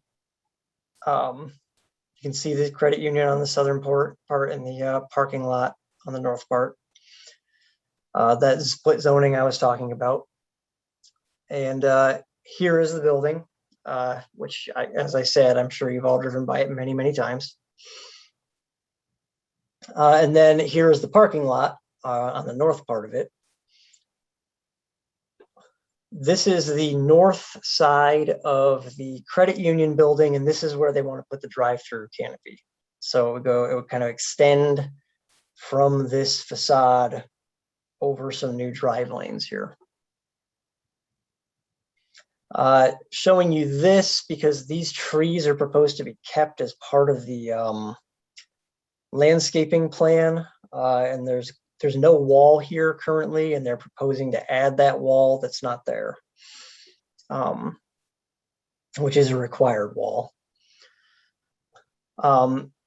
This kind of shows how the two sites are related at the moment. There's this little strip of grass, and then that's what separates the parking lots. They would be kind of unifying the site, or just splitting it up differently, I guess. This is looking across Baker toward the funeral home. You can see they've got some parking on the funeral home site as well. And then this is the lot behind the credit union. You can see the required wall is in place there. And then that's the kind of the other drive-through. On the other side, there's an ATM. And that's proposed to remain, so they're going to have kind of something on both sides of the building. There's the existing lot. When we look around it, we see that, again, we got that O1 zoning all through the Main Street corridor, and then R2 to the west once you get into the neighborhood. And there's single family homes there.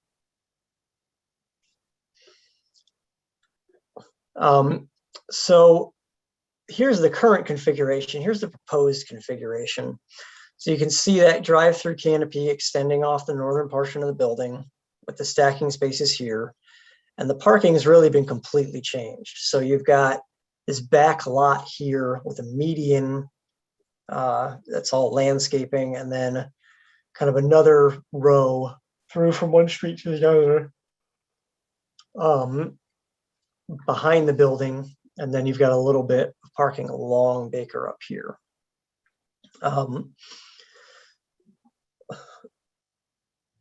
So one of the things that you're probably thinking right now is, well, wait a second, the funeral home has that parking lot. What's happening to the funeral home's parking? Well, what they're basically doing is they're proposing to unify the property under the ownership of the credit union here, and enter into a shared parking agreement with the funeral home, so that the funeral home wouldn't actually lose its parking. It would just be changing ownership and configuration. We don't have the text of that shared parking agreement at this point, but we do have a note on the site plan that explains that that's the intention.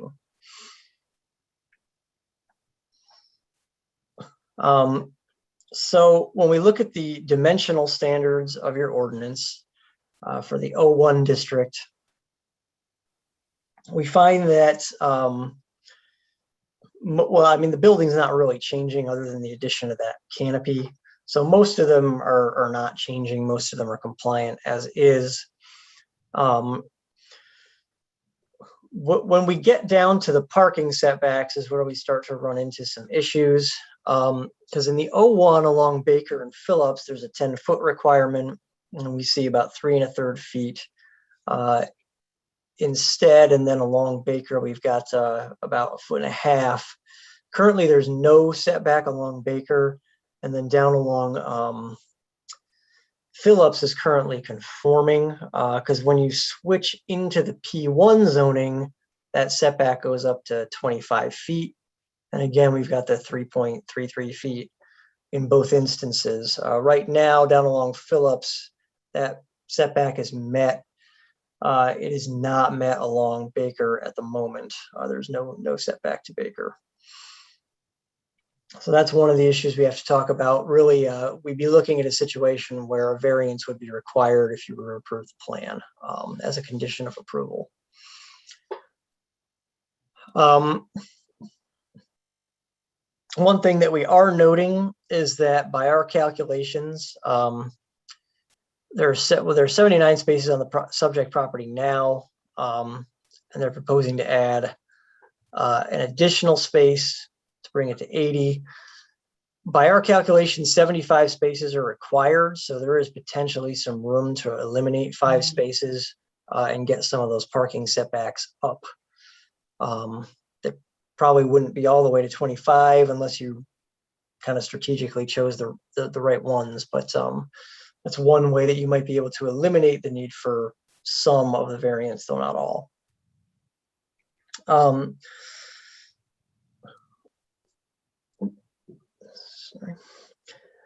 When we look at access and circulation, so they're relocating all of the access points. So you got 2 access points to Baker. There would still be 2, but they'd be moved further to the west.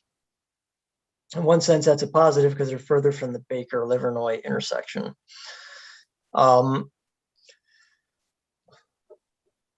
then down on Phillips, we go from 1 driveway to 2. And then at present, we've got the 1 right turn only driveway out to Livernois or Main Street from the ATM on the south side of the building. They're looking at an exit only driveway onto Main from the drive-through lanes, and that's presently marked as a left and right turn. Might be some merit to considering right turn only.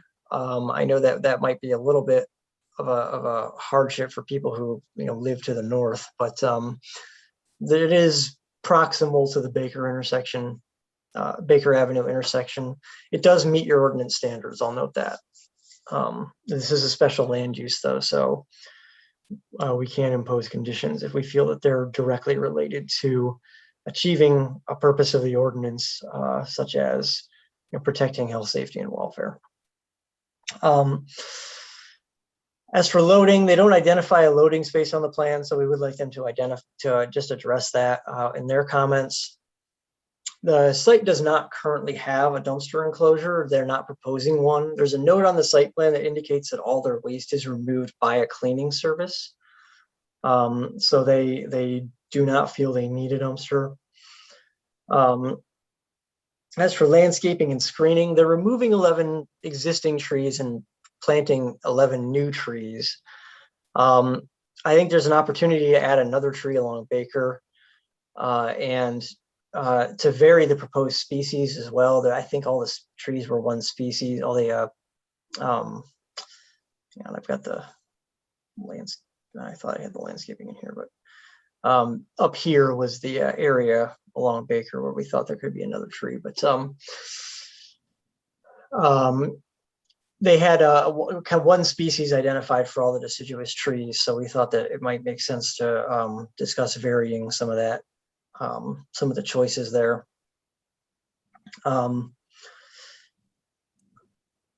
And then they're proposing to add the wall, the required wall. One thing is it's not entirely along the property line because it does jog to avoid those large trees that they're proposing to save. Building materials, they match the building, so they're compliant with the design standards of the ordinance. We do need a photometric plan because the lighting in the parking lot is changing. We did not receive that.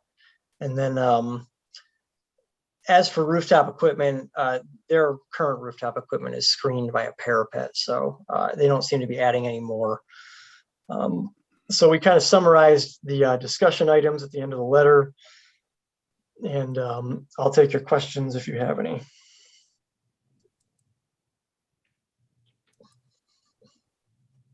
We had curtailed the calorie pairs. Well, that's not enforced just yet. Okay. Yeah. But like I said, you know, they've got one species in there, so you might consider discussing that. Yeah. And if anybody doubts that calorie pairs are invasive, just drive along I-75 and see all the white trees that are blossoming along the roadside. So they are a nuisance.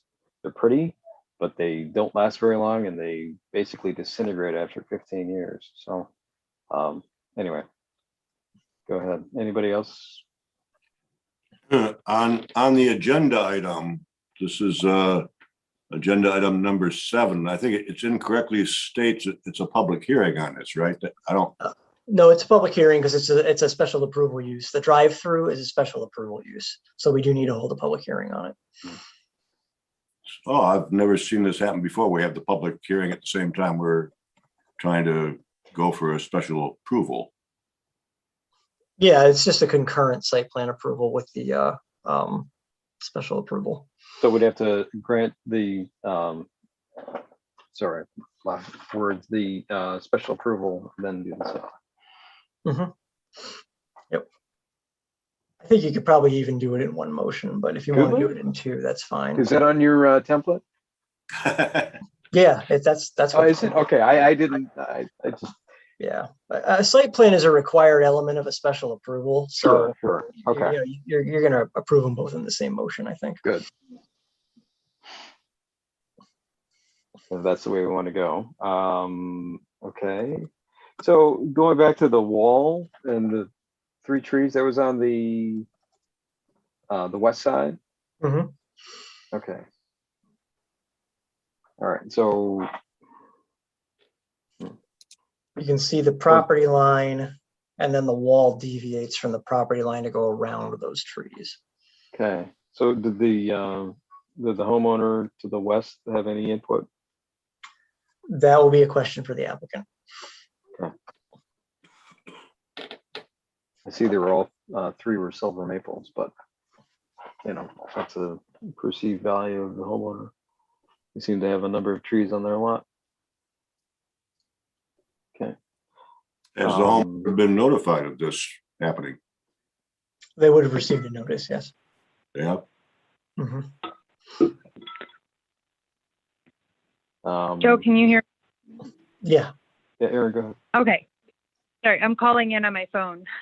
So, do you know if there were any type of traffic studies, engineering done here? The problem I see is, you know, obviously there's a credit union across the street. You already pointed out the right turn only possibility, but I also see Phillips as, you know, if we're considering the right sizing of schools in the Phillips traffic that might happen with that being a central location, I think that's something we might want to consider, because I already know, hearing middle school, high school, that traffic can get a little tough there. And we're looking to bring more traffic potentially out there. Has there been anything in terms of traffic studies done? There hasn't been a traffic study. This doesn't really meet the threshold for conducting one. Really, in terms of the actual new activity that's going to be generated by this, you're talking about just the drive-through itself. The building's not really changing, so the same number of people would be working on the site, and then the funeral home operations aren't really changing either. They're just using a differently configured parking lot. So it's really the drive-through and whatever traffic that's going to generate that's going to be new to the site. You know, I think the exit onto Main is the new thing that is going to you know, be the most difficult place to exit. You know, except at those times when people are picking up and dropping off from school. Obviously, Phillips does become a little bit more of a headache when that's going on, but there's an escape to Baker in the case of both parking lots that you see here too. So I think it could be avoided once people understand what the traffic pattern is in the area. So with that canopy, I'm assuming they're gonna offer more tellers with that canopy. Do we know how many tellers are gonna be set? Is it gonna be 4? I don't know the criteria for that. So is there potentially going to be 4 more cars at that window at that particular time? Well, there are 2 positions for the drive-through, so I would assume that 2 vehicles could be conducting business at a time. Our ordinance requires, you know, stacking spaces for each lane. They've actually provided a little bit more than they're required to provide. Yeah, in terms of who could be transacting at the same time, there would be 2 vehicles in the midst of a transaction at any given time. On the Phillips side, because you said they were going to keep the one on the Baker side, correct? Yeah. And On the Phillips side, there's just one. I'm sorry, I thought you were talking about the Baker side. On the Phillips side, there's just one ATM there, so there's one person who could be conducting business there at a time.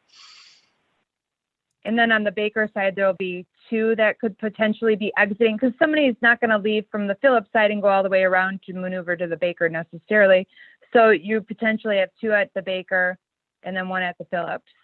And that's how many will be exiting potentially at the same time.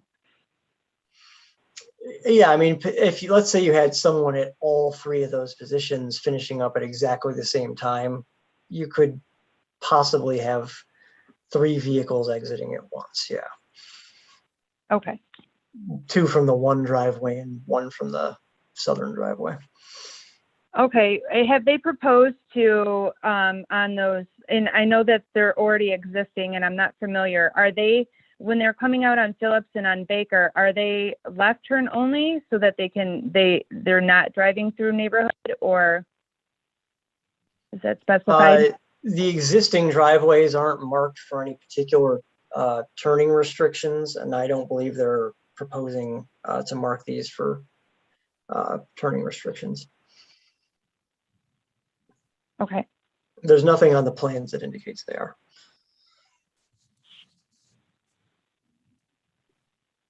Ed, you have your hand raised.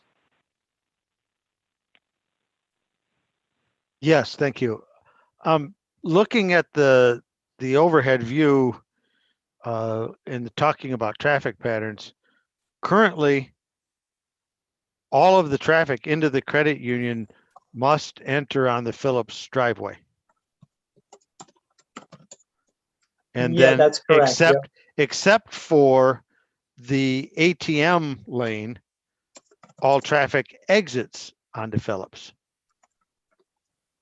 So from a traffic pattern, it's highly probable you're putting more to exit onto Main Street. And the ones that, based upon where the parking spaces and the doors are, it could exit either onto Baker or onto Phillips from the main credit union parking lot. Mhm. And I don't know, it's not specifically stated, but is the purpose for this large divider to basically say that the westernmost parking lot is overflow for the funeral home for most cases? Because I can't see in the credit union that you would ever, it'd have to be a run on the bank to occupy all of those spaces at one time for people trying to transact at the credit union. And I guess if you look at how, especially with this COVID scenario, operations are going, you're probably improving the traffic flow by having stay in your car drive-throughs, as opposed to what currently must happen for the credit union is everybody except for the driver that's going through the ATM, they have to get out, walk in, park, walk in, and get in and come back in. So that would be my traffic study. And then I guess the question with respect to parking, is it more important to have more spaces? It looks like 79 versus 75. So do we eliminate 2 end spaces here and 2 end spaces there? Do we eliminate these islands and make those parking spaces? All kinds of things could come out. I guess it depends on where you want to put your green space. Sure. Yeah, that is another. From my perspective, this is basically a big toss-up. Mhm. And up here in the what would be the northeast corner, it looks like nothing has changed, because that's where it looks like that was the parallel parking for the previous funeral home lot, which was in that the northern section and into that secondary lot there, because they're never connected. There's berms between all of those. Yeah, right. Yeah. Is there any reason why the existing ATM lane is right turn only onto Main, not right and left turn? I don't know. I don't know precisely what the reason for that is. I mean, it might simply be that the thinking was similar to what we were thinking for the northern driveway, which is that, Main is a busier street. A right turning motion onto Main is certainly much easier than a left, particularly at certain times of day. So yeah, my guess is it was just trying to avoid lefts out onto Main. I don't know if that was an original condition of approval or exactly what the story behind it is, but the other thing, as far as having that wide of a curb cut, if you narrow it down, that would improve walkability. You can't necessarily put any tall landscaping there. Well, no, you wouldn't really be able to. Yeah.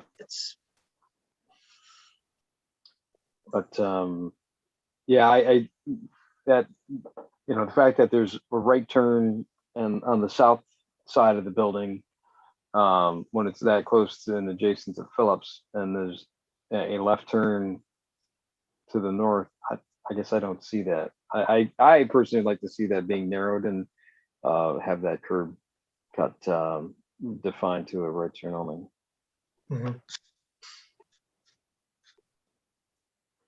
And as far as the comments regarding the entrance onto Phillips or the curb cut onto Phillips, the fact that there's 2, as Mr. Sanaki said, there's probably going to be a run on the bank before that's filled up and causing a problem for school traffic. But is there a way that they could have a sign that would indicate, you know, which way to turn during what time of day? I'm just trying to think as far as ease of, you know, there's going to be a lot more traffic on Straub, but then again, I can't remember what the site showed for Straub for the school plan, and whether or not that would be negated altogether. I don't recall. So that may be a moot point, dependent upon what that ultimately would turn out to be regarding the school campus. Mhm.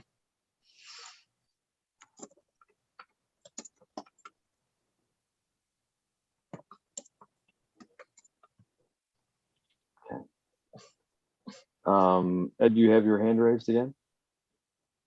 Sorry, David, I just saw your head raised. Ed or David? How about Ed, go first?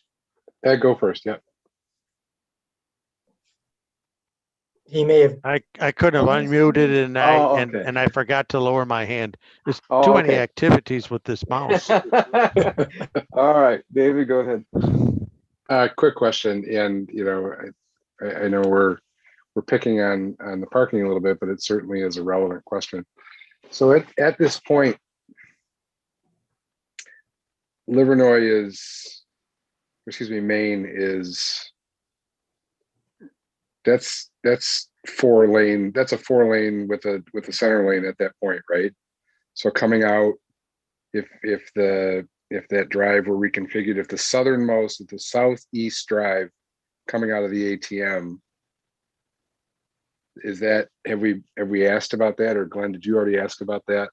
Why that was right turn only, or are you talking about the canopied drive through? No, I was talking about the fact that, because I've used that access point and, you know, Yeah. wanting to turn left and being the good citizen that I am, always turn right.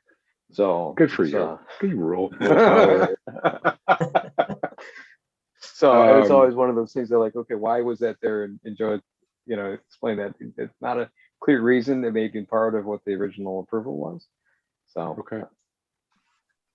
Is there in Joe, I think you made note of this in the highlighted sections as far as parking is concerned, and while it's not subject to a parking study, I did share, I think, a concern, or at least share some of the conceptual concern about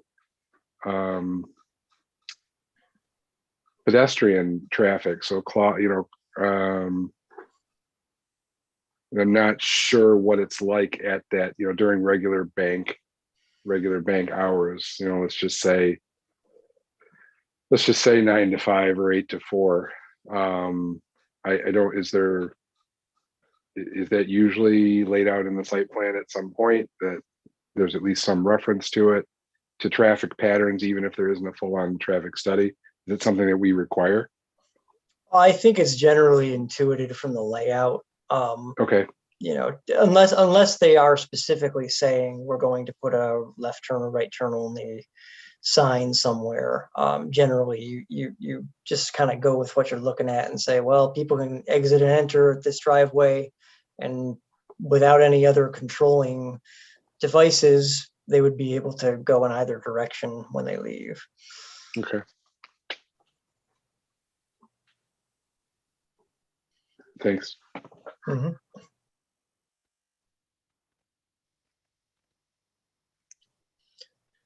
Any other questions before the public hearing?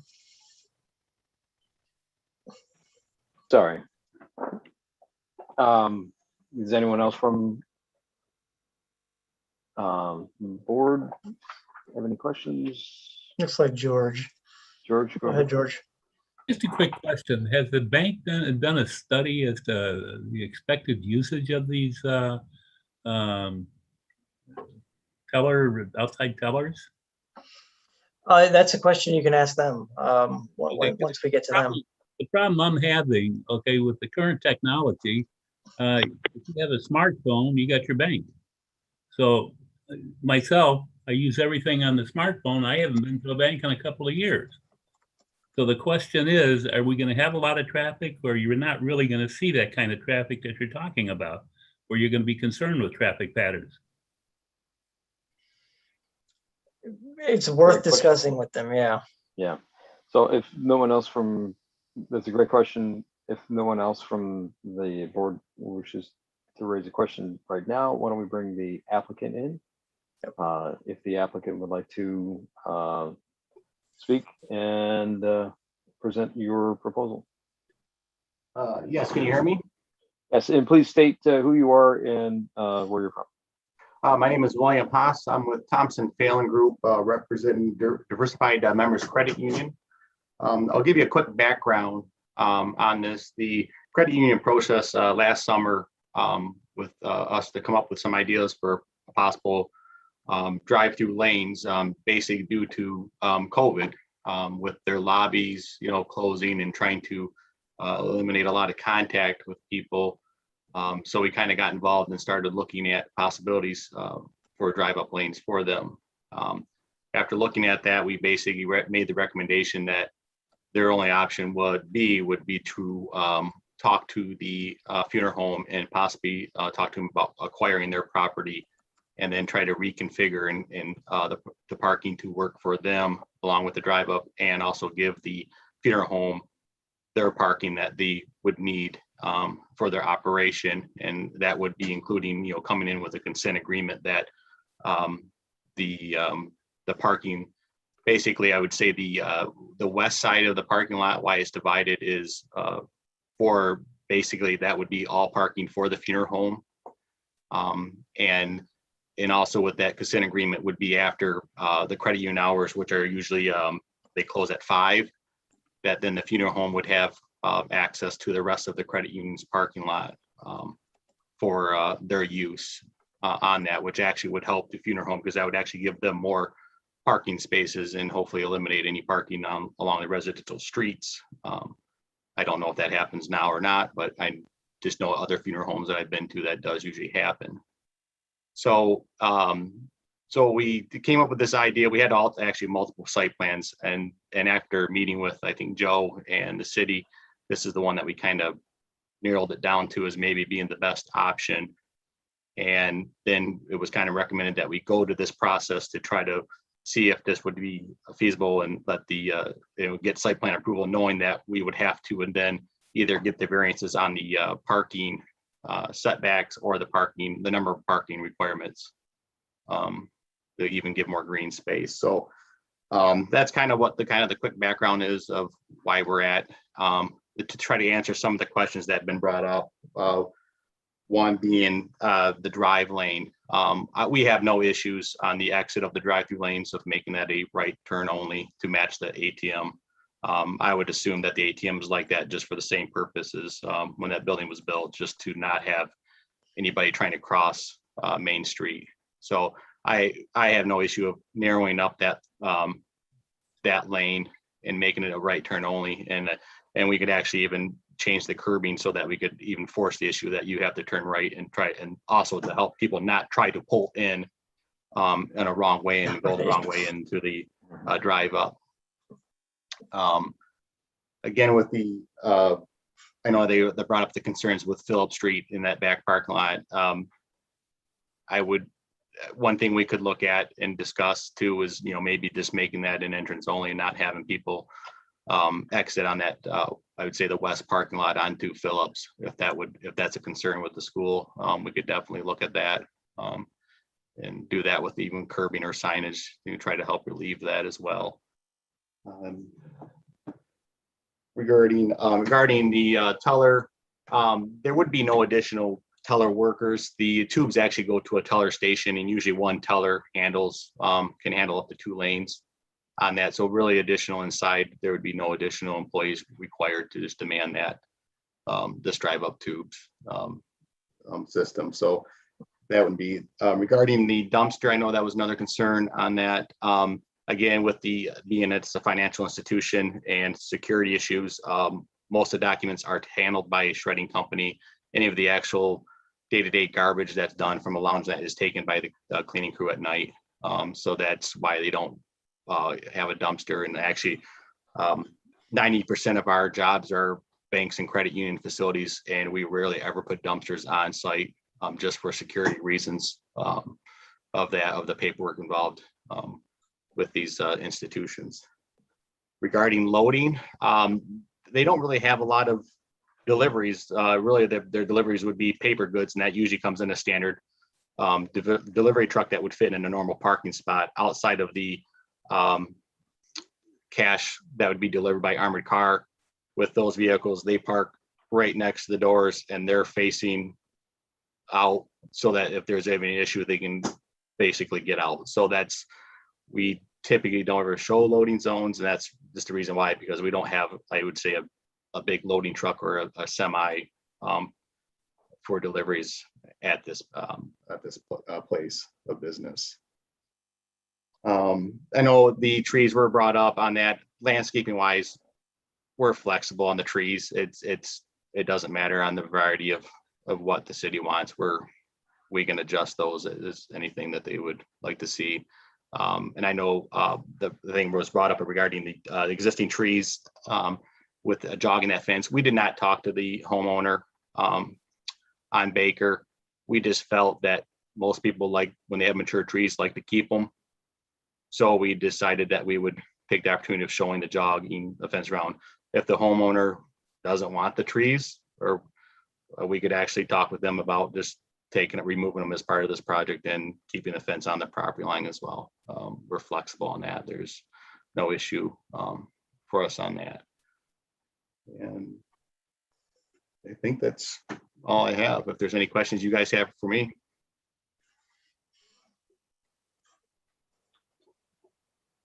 Anyone from the board have any other questions?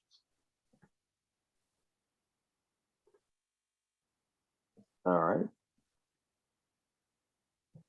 Okay, so at this time, we would need to do this two-step process, or we can do it all at the same time. The You motion need would to hold the include. public hearing. Hold the public hearing. Oh, sorry, probably. Yep. Yeah, me. Okay, so we'll need I can open it, but as far as closing it, we have to have a motion, right? So, all right, so at this time, we'll open the application for special approval for drive-through at 625 North Main for public hearing. Public hearing is now open. Any members of the public wish to speak? Thank you, Mr. Chair. If I could ask Mr. Tingeray, if you could just pause the screen sharing for just a moment, and we'll see if there are any people that would like to speak. I see one hand raised on a phone number. Yeah, Mr. Tingeray, if you could just pause your screen sharing for a moment. Oh, I hit pause, huh? I'll just stop it. Could be hanging up. There we go. Perfect. Thank you. All right. We want to just remind any of the public callers, if you would like to speak, you'll need to raise your virtual hand. The way you do that is by, if you have a desktop computer, selecting participants on the bottom, and then that'll bring up a white dialog box, and on the bottom of the dialog box is raise hand. If you are on a phone or a tablet device, click toward the bottom of your device, you'll see more. Once more is selected, you'll see raise hand. And we also have a couple of phone callers. Phone callers, if you would like to speak, please press *9 on your keypad, and that will also raise your hand. And I'm sorry, I'm getting a little bit of feedback from Jim, it looks like here. I'll turn that off. Okay. All right, we're going to start with the, yep, there we go again. Jim, I'm going to mute you because it looks like there's some feedback coming from your. No, it's not. That's strange. It's not muting. We're having a little difficulty with one of the participants here. Let's see if we can do something about that. Yeah, Jim, it's pretty broken up. I know you called in on the telephone. If you could, we'd like to have you remain on the telephone. Okay, that one, that looks like that particular feed is gone. Jim is in the meeting with 2 feeds, I believe. Okay, so we do have a caller. Caller, the last 4 digits, 3226. Please press *6 on your keypad and state your name and address for the record and proceed with your comment. Go ahead, caller. Hi, my name is Lisa Palmer. My address is 63 West Baker Avenue, Clawson, Michigan, 48017. I unfortunately was not able to get on the Zoom meeting, but I was watching on YouTube, and I would like to correct whoever said that our house was contacted. We are the home that is connected to the parking lot. We were not contacted by anyone. I have some input.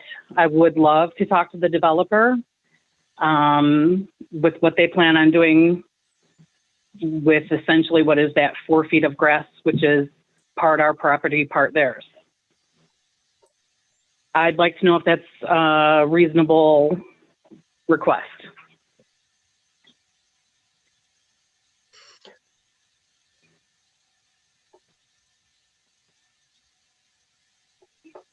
What is the specific question that you have for that? Do you wish to retain it? Do you wish to, what's the? Well, this was all, we were all kind of blindsided with this. So from what it looks like, I mean, my screen's really small on YouTube and it's clearly delayed, but it looks like the wall is going to jet out some. So it will be a few feet different than the other wall. That's the proposal, yes. Can I ask why it wouldn't just be one long wall? And how close to the street is it going to go? Because the proposed driveway is literally about 4 feet from our home driveway, which already gets tons of people turning around in it every day. And we've had our car hit.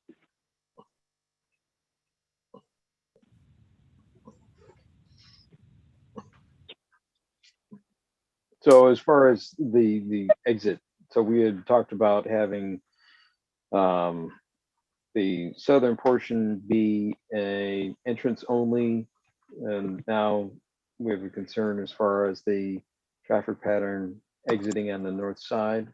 How far is that as far as the new curb cut? What was the distance between their driveway? Do we know? The westernmost edge of that new curb cut is 29 feet to the property line, and the driveway of the residential property is a couple feet beyond the property line. Okay. Okay, and again, as far as the way that wall was proposed, was so that those trees that are existing would remain. Those trees wouldn't withstand a concrete wall being put there. They're already damaged from the parking lot being put there, and they're dead or dying. So these trees are on the applicant's property, is that correct? They're in between. Go ahead. Kind of on the line. They seem to be Yeah, kind of on okay. the line. They're part on our property, part on theirs. Okay. Well, at this point, we could, as far as, I believe they're silver maples, between the applicant and the homeowner, it sounds like you as the homeowner, do you receive a benefit from these trees, or is your opinion that you would like to have a straight wall and have something else that's put there as far as a canopy tree? Well, I feel if they're going to put a wall up, it should be coherent with the wall that's already there. Mm-hmm. And those trees would need to be taken down. Mm-hmm. Gotcha. In that case, then we would look for 3 trees on the applicant's property on their side of the wall to compensate for and meet our, green belt requirement. Okay, so does the applicant have any objection to removing the trees and continuing the wall to the appropriate distance? No, we have no objection to that. Like I said, we weren't in contact with them at all. And I just want to make that clear. She did bring up, no, we did not contact them. We just went under the assumption that they might want to keep the trees. So we jogged it, knowing that if they didn't want them, we could easily keep the wall in line with the other wall. So if that's something that they don't care for the trees, we have no objection to removing the trees and putting the wall up so that it stays in line with the other one. I know she brought up the concerns about how far the wall would extend. Typically, we work with the city we can work with them as well, what they feel is the best clear view that they need to see coming out of their driveway into Baker. So that again is something that we could definitely just work with all parties involved so that they feel comfortable that they're not having a blind spot as they're backing out of their driveway. Okay, and We then have go ahead, have John. we have an ordinance standard for it. I'm looking it up. But the height of the wall has to come down to a certain height in inches within a certain distance of the street. So Yeah, that sounds familiar. Like it has to be maybe, for example, 6 feet out or something like that. It has to drop down to 3 feet or something. I know what you're saying. Yeah. I'm, is there a way that I can contact and be in contact with this developer? I have no objections. You can definitely contact our office and talk to me on this. Can I get your name and number? I'll tell you what, if you call the city building department, they can give you the number, or if you email cityplanner@cityofclawson.com, we can give you the contact info. Okay, I appreciate it. Mm-hmm. Thank you for hearing me out. Okay, Sure thing. thank you. All right. One last call to the public. If you would like to speak, we just ask that you raise your virtual hand. And again, if you're on a desktop type computer, you'll press participants on the bottom, and then you'll see the option to raise your hand. If you're on a tablet, you'll press more on the bottom, and you'll see the option to raise your hand. And if you're on a telephone, press *9, and that will also raise your hand. We'll give it just a moment here. Not seeing any hands raised, Mr. Chair. Okay, anyone else from the board wish to speak on this issue? All right. In light of the input from the resident, I just want to again, and I know the applicant had said as far as they were not opposed to changing the landscaping. I guess you can work with Joe. We have a proxy ordinance in place before it gets approved by city council that they can refer to as far as the trees that they could use in those situations as far as recommendation. I would also ask that we, observe not just flowering trees, but also canopy trees in that site. So yeah, it's a city council's not actually in on this one. You have the final approval on this one. Okay, but I'm just saying as far as the landscaping ordinance that we're moving through. Oh, gotcha. They Yeah. can still use that as reference, even though it hasn't been approved by city council, right? Yeah, as far as approving a final plan, yeah, we can send Mr. Haas the list of species in there. Okay, yeah, I guess my point is that I'd like to see some taller trees. If the objective is to keep the height and the flowering nature of those trees, I would like to see that varied so that we do have some taller canopy trees in that space, especially after having taken out the proposed 3 silver maples, which I don't have a problem taking out. So, okay. All right, I guess as far as that exit then on the north side, is there any special signage that would need to help address the concern of the resident? As far as right turn only at that point, or? The situation isn't going to be very different from what's there now. The driveway might be a little bit closer, but it's the same basic group of people using that driveway. The funeral home, customers isn't really the right word. Funeral home visitors, patrons, yeah. Okay. That's all the questions I had. Mr. All right, Chair, so, Mr. Chair, if I yes, could interrupt for yes. just a moment, we do have a hand being raised here a little bit late. Was wondering if you wanted to entertain that. Sure, absolutely.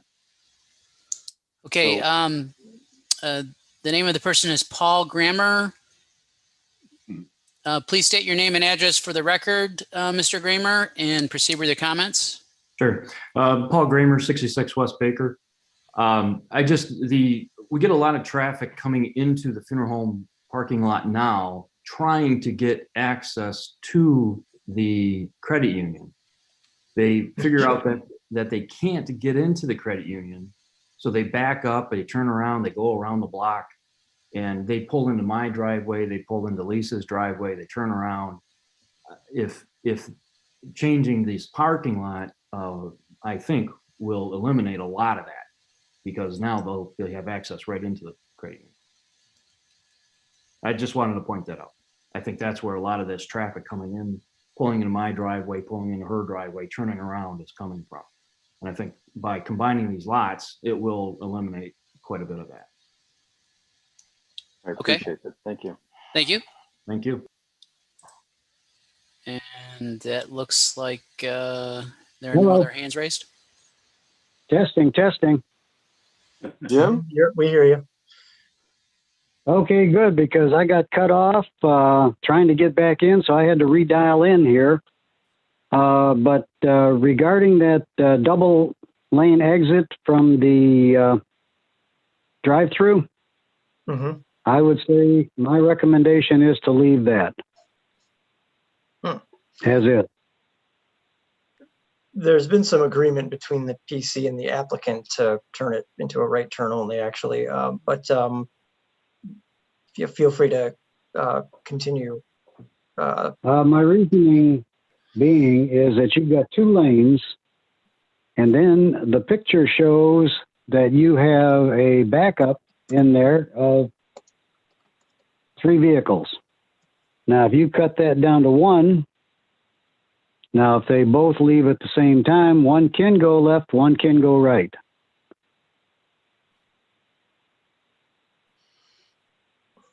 Okay. You may still wind up. I would imagine that the chutes leading to the teller would be located on the left-hand side, which is your driver's side, on both lanes, which would make sense, and that's the way all the other banks seem to have theirs. And I believe that would be the proposal if the architect could verify that. That is the proposal. I can see that on the plans.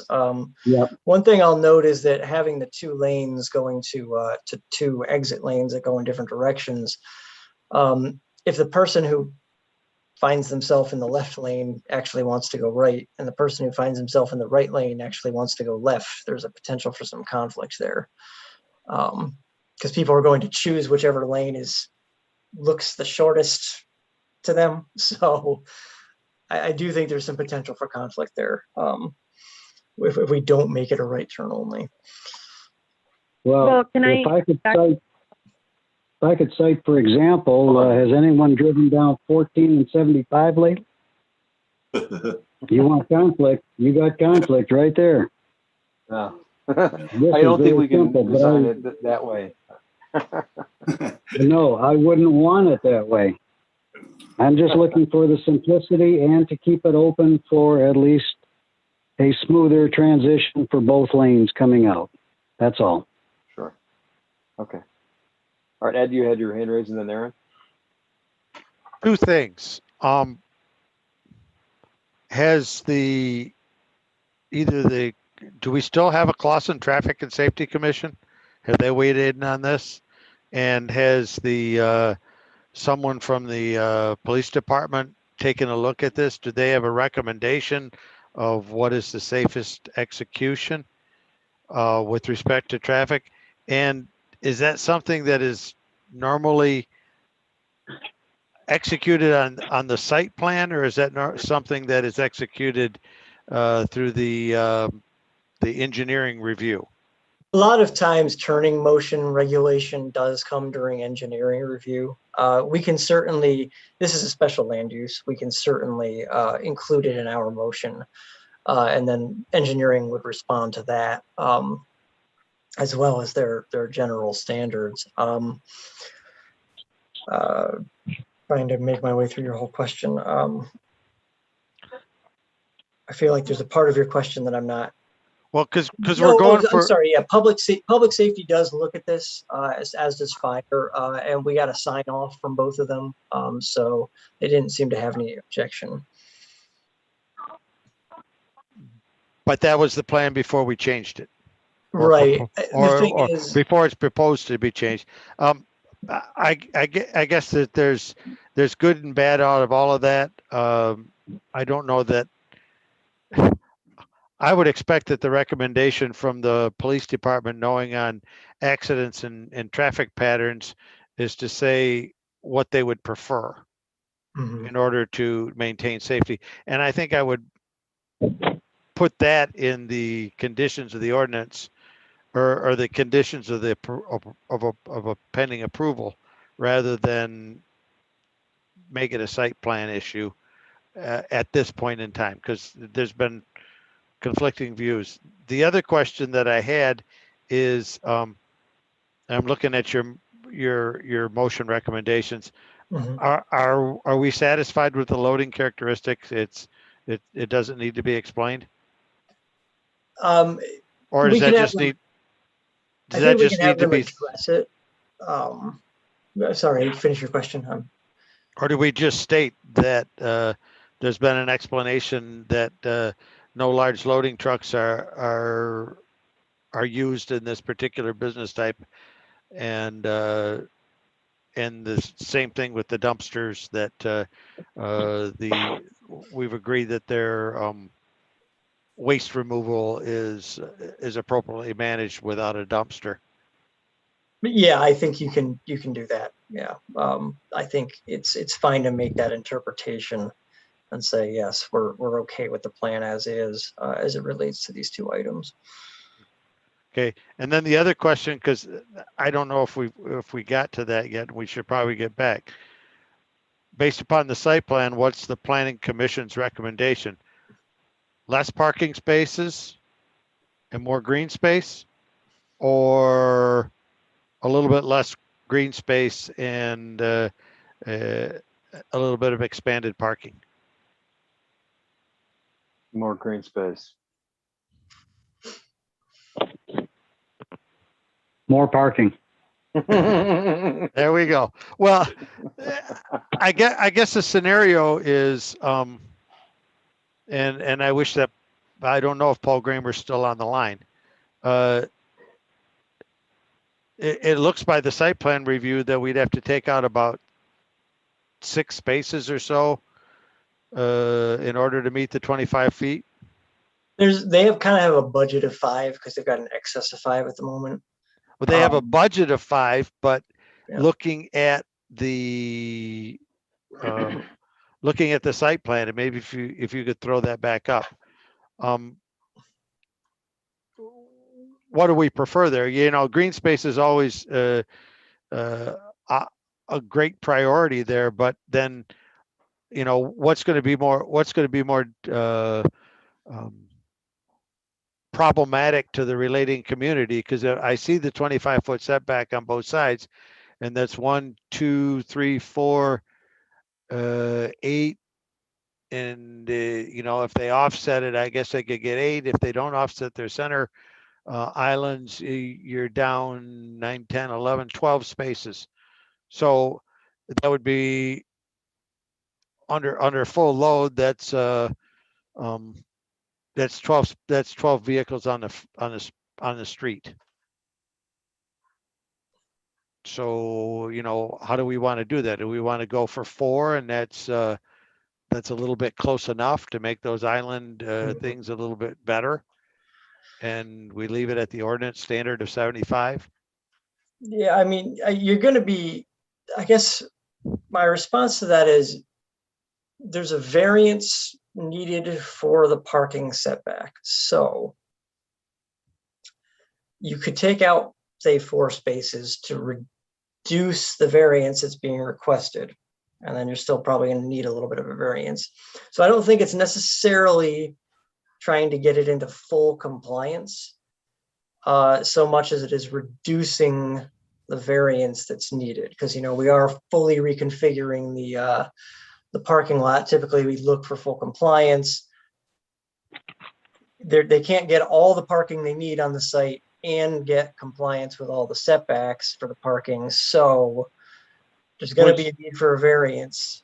Was the 75 spaces based upon the credit union building or the combined usage? Combined usage. Okay. So once again, and maybe this is just a little bit of flippant scenario here. All the credit union spaces are never going to be used unless there's a run on the bank. And characteristically, if there's a very large parking requirement based upon a very large funeral, people are naturally going to pull into the credit union parking spaces and take them up as opposed to just stacking in the street. So I guess we would ask can anybody see if Paul Gramer's still on the Paul line? does have his hand up. Yeah, Mr. Gramer. Okay, so maybe my recommendation is we let Mr. Gramer discuss what his needs are, and see how we can balance that in. Ken, if you could allow Mr. Gramer to speak. Sure. Mr. Gramer, I'm going to unmute your line. Please proceed with your comment. Okay. Yeah, thank you for allowing me to speak. Yeah, that is a concern with my legal team and myself. So if we are at capacity at 11 o'clock on a Tuesday afternoon, that we have enough parking for my customers and the credit union has enough parking for their customers. Where that impacts me in my concern is if I go to do any improvements to my facilities, that I still have adequate parking. So my parking agreement with the credit union will have language in there saying that I have full access to all of their parking. So yes, we are concerned about having full capacity in parking.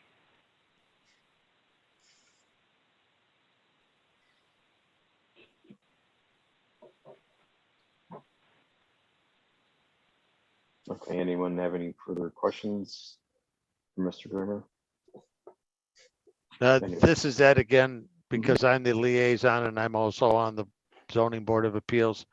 So then who takes the variance? Is it a combined scenario between the credit union and Gramer Funeral Home is going to go to the zoning board for, or basically a 25-foot setback variance on both sides? A one on Baker and one on Phillips? It's the applicant, yeah, the applicant would probably be the same applicant taking that to the zoning board of appeals to get that setback variance. And as designed, you'd have for the parking zoning portion of the property, you'd have a 21 2/3 foot variance. And then on the 01 portion, you'd have like an 8.5 foot variance or something like that for part of it, and 6.5 foot variance for the rest of it. So there's several spots, right, of defined parking variance. Yeah, exactly. Okay, so if we go forward and they go to the zoning board, I would recommend that there's representatives from both businesses to jointly plead their case to the zoning board, because there'll probably be questions on both sides, and I think you answered it for the planning commission, but it'll come up again. So the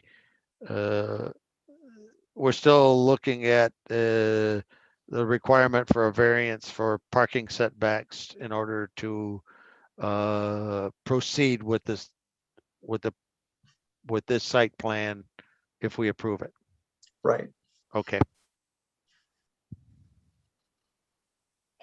So then comes down to the motion. I see Mr. Grimmer's hand is still up. Is that from before or? No, I'm sorry. I can close out if you're done. If you have any more questions for me. I don't know if we do or do not. If anyone does have any further questions for Mr. Grammer, please pose them now. If not, thank you for your input. You can hang on the line if you like, and if not, you're free to go. All right, I'll be here. So if you need me. All right, appreciate it. Okay. Thank you. I think Aaron, at one point you had your hand raised or wanted to ask a question. If not, I'll move on to. You think you're good? I'm all set. Okay. Yeah. All right, Greg, you seem to have had some type of motion you want, or your hand raised. I think you're gonna have to close the public hearing before we enter into a motion part. Yes, that's right. Yeah. Okay. So again, as far as Ken, I don't see anybody else from the public wishing to speak. That's correct, Mr. Chair. I see no other hands raised at this time. Okay. All right. So at this point, if we have a motion to close public hearing. I move that we close public hearing on the drive-through proposal. Okay. Do you want to put the address in there too? 625 Sure, why not? North Main. 625 North Main. Excellent. Okay. All right. Roll call, please. Ms. Redmond, Yes. Mr. Sanaki, Yes. Mr. Shepherd, Yes. Mr. Watson, Yes. Mr. Georges, You're Mr. muted. Kucera, Yes. Mr. McHale, Yes.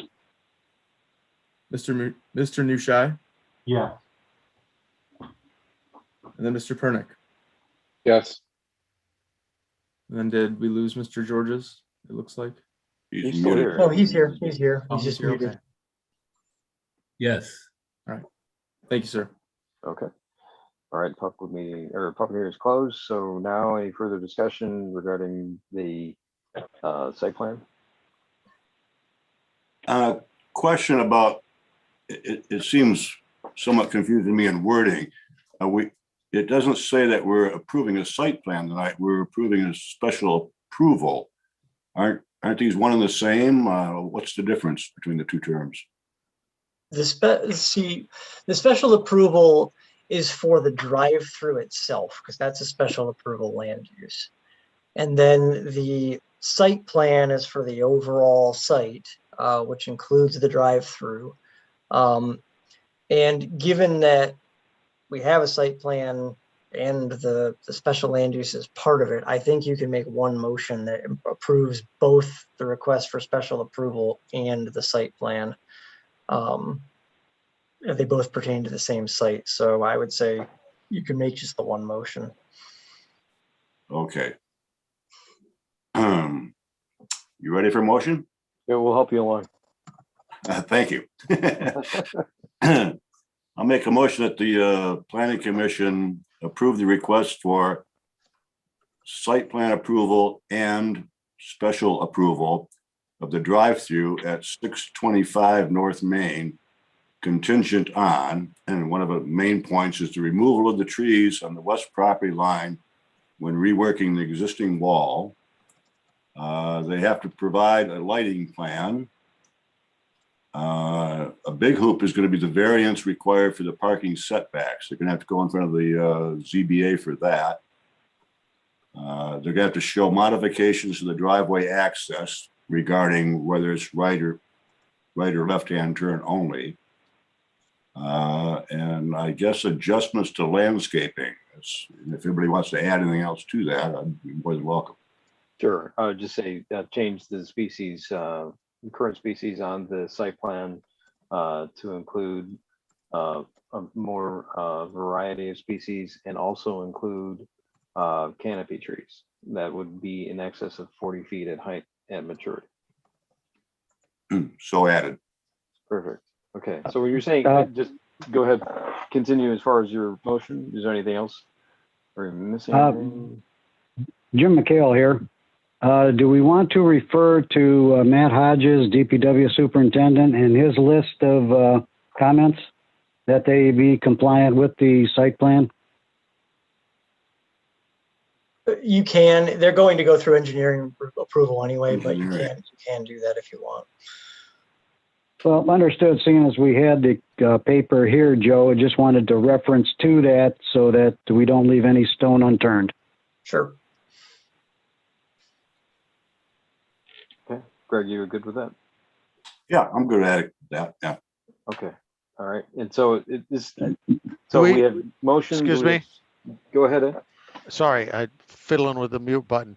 Do we have to say that part of this is the documentation of the shared parking usage, or has that already been reviewed and agreed to? That needs to be submitted, so that should be part of the motion. Yeah, the full language of an executed shared parking agreement will be submitted to the city. We need to have that on file. Mr. Kucera, can you add that? Is that okay? Certainly add it to it. Yep. Okay. Yeah, Thanks. that is included in with Matt Hodges on item number 5. Okay. All right. So we have motion, and do we have support? Support. Okay. Who was that? I couldn't hear. That was Mr. George? George's. Okay. All right. Any discussion?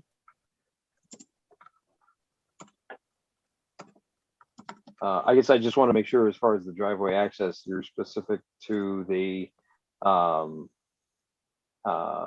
was that, eastbound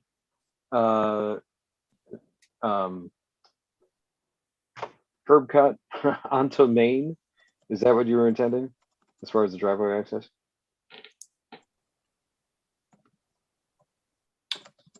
Yeah, it's what we went through and discussed, the modifications to the driveway access, yes. Okay, so that would be right turn only, right? And that they would be signage. We had discussed signage as far as being exit only, right? Yeah, they've got that. They've actually got a do not enter sign on the plans. So. Okay. Okay. All right. Any other further discussion? Oh, okay. Let's see then. Roll call, please. Mr. Sinaki, Yes. Mr. Shepherd, Yes. Mr. Watson, Yes. Mr. Georges, Yes. Mr. Kucera, Yes.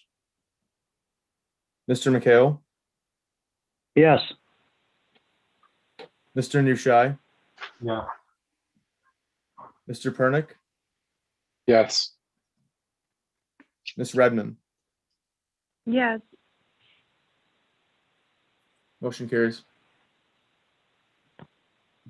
You're already here in Clausen, but welcome to Clausen. Thank you, everybody. Okay, appreciate it. Thank you. Okay, so we're getting late on time. The time now is 10:19. Yep. I'm not sure if we can get everything else in before 11 o'clock. Do we need a motion to continue after 11 o'clock, or? You do need a motion to continue after 11 o'clock. I guess we can kind of watch the time. Mhm. One thing we can do is ask if the applicant is here for the last item. Mhm. 655 South Main. Is the Yep. applicant here for 655 South Main? Please, I'll stop my share so that Ken can see, but please indicate if you are here, if you are. Yes, if anyone would like to respond to this request, you can raise your virtual hand or you can unmute your microphone. I just No. don't see any names of the individuals who are involved in that plan on the call, so I wasn't sure if they were actually here. I'm not seeing any reaction from the audience at this point. It appears that the applicant for the final item on the agenda is not here. Okay. So you may simply be having a motion to postpone that item. So do we I need guess- to motion to adjust the agenda or just a motion to When we postpone that? reach that item, we can postpone it. Okay. Because we've got one more public hearing before that. Yeah, we need to get that out of the way. So, yep. Or not, we need to address it, not get out of the way. Pardon me. So, okay. All right. So bear that in mind as far as we move forward. Okay. And watch the clock. All right. So agenda item number 8, public hearing. Zoning amendment permitting limited residential uses in the B1 district. At this time, I'll open the public hearing. We want to address the subject. I'm sorry, Mr. Chair, are we open to the public at this point? I'm sorry, I should have said, have Joe address it first. Okay. My error. Let me know when you'd like me to step in for the questions for the public. Okay, all right. So Joe, quickly, prefaces? I know the planning commission has discussed this several times, so you're kind of all familiar with it. Quickly for the public, what we're looking at doing here is amending the list of permitted uses in the B1 district.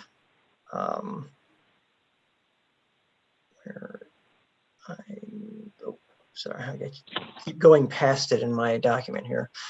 And basically, it's going to be adding 2 uses to that list. So one is... Mr. Tiggery, are you sharing your screen at this point? Sorry to interrupt. Well, I don't know, am I? No, I don't. You're not. I didn't know if you were wanting to. If you're wanting to, it is not showing up right now. I forgot to hit share. I selected it and then forgot to hit share. Okay. So what we are looking at doing, here's the B1 areas on the map. There used to be one here. It's been rezoned as part of the downtown rezoning. And just very quickly, here are photos of them. Here's West 14 Mile. These are the existing homes or former homes on that stretch. Here's the portion on Rochester. Here's the portion on South Rochester. That was North Rochester. This is South. Basically, what we're doing is we're adding 2 uses to that district. One is single-family homes converted to commercial uses, may be converted back to a single-family residential use. Such homes and any single-family homes in existence at the time of this ordinance may be improved or expanded in conformance with section 341102 and the standards of the R2 district. 341102 governs single-family homes. And then lived work units subject to the following. No commercial areas accessible to the public shall be located above a floor used for residential dwellings. Display areas shall be located indoors, and no more than 2 people not residing in the unit shall be employed on the premises. And we also defined live work unit as a dwelling unit used for both dwelling purposes and any non-residential use permitted in the zoning district in which the unit is located. And then we added a parking requirement for live work units, 1 space plus the required number of spaces for the non-residential use based on the gross square footage of the building accessible to the public. And that's it. That's the extent of what we're doing here. So if any of the commissioners have any questions, I know we have 1 commissioner who wasn't part of the original conversations. But otherwise, the rest of you have been through this one a few times. So again, if anyone from our board wishes to ask a question, raise any concerns. If not, as I had errantly done prematurely, was to open up the public discussion. So anyone from the public now, please, if you have any comments, questions, or concerns that you'd like to raise at this time, please do so. Ken, if you see anyone from the public who wishes to address this specific topic, let us know. Thank you, Mr. Chair. And again, just as a quick reminder, if you would like to speak on this topic, please raise your virtual hand. If you're on a desktop computer or laptop type computer, click on participants on the bottom. And from there, you will see a white dialog box where you'll have the option to raise your hand. If you're on a tablet or smartphone, you can press more on the bottom. And from there, you'll see raise your hand. And I don't think we have any phone callers at this point. If there are phone callers, you press *9 to raise your hand, but I don't see any. So, and I do not see any hands raised either, Mr. Chair. Okay. All right, so we'll bring it back to any, well, if we don't have any members of the public who wish to speak, we'll give them one last opportunity before we close public discussion. And seeing no further members of the public wishing to speak, we will close. Well, we have to have a motion to close public hearing. So make a motion that we close public discussion. Okay. Support. Motion and support. Roll call, please. Mr. Shepherd, Yes. Mr. Watson,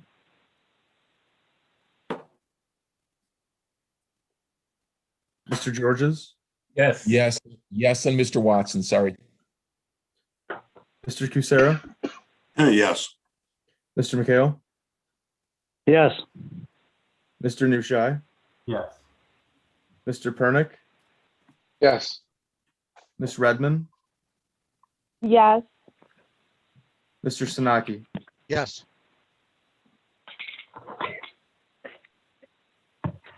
Okay, we've closed public discussion. Any further comments, questions, or concerns from the members of the commission? We don't need a motion on this, right? We're just sending this up to mayor and council for their approval? Well, you need a motion to that effect. Yes, a motion to recommend adoption. Okay, I'll make that motion that we send it up to the mayor and council and we recommend that they adopt it. I'll support that. Let's include the section. I have David support. Thanks, Jim. It is a zoning amendment permitting limited residential uses in the B1 district.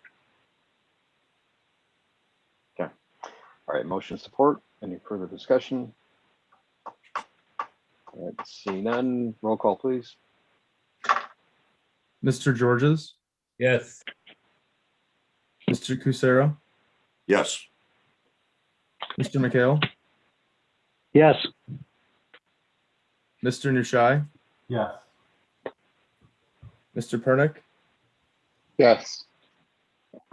Ms. Redmond, Yes. Mr. Sanaki, Yes. Mr. Shepherd, Yes. Mr. Watson. Yes, Motion carries. All right. Thank you. Okay, so now we're on to agenda item number 9, consideration of site plan approval for 655 South Main.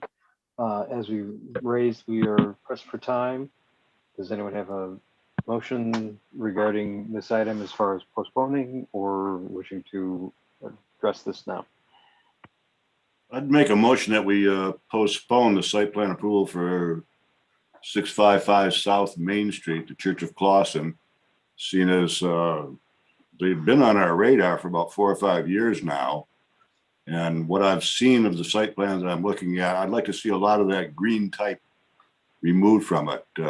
Have some more conversations with them, see if they can clear it up again. Because going from what I've seen right so far, I don't think that what they're providing us was suitable for our approval. So Support. Yeah. So we'll Nick, you just- got all that motion? We will communicate that. Okay, so we have a. we schedule them date- for our next regular meeting then? Would that be appropriate? Well, I would say postpone to a date uncertain. We will communicate what you just said to the applicant, and we'll see if they try to turn around any changes. Very good.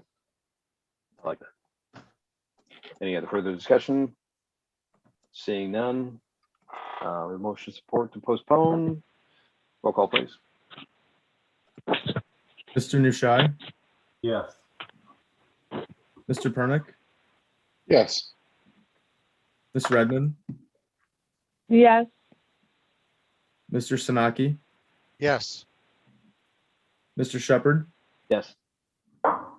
Mr. Watson, Yes. Mr. Georges, Yes. Mr. Kucera, Yes. Mr. McHale. Yes. Motion carries. Okay. All right. Agenda item number 10, other business. At the moment, we don't have any other business on this agenda. All right, moving on. Agenda item 11, planners report. We didn't really have a whole lot to talk about tonight. Obviously, this was a meaty agenda, and it's getting late, so we don't have anything pressing to discuss.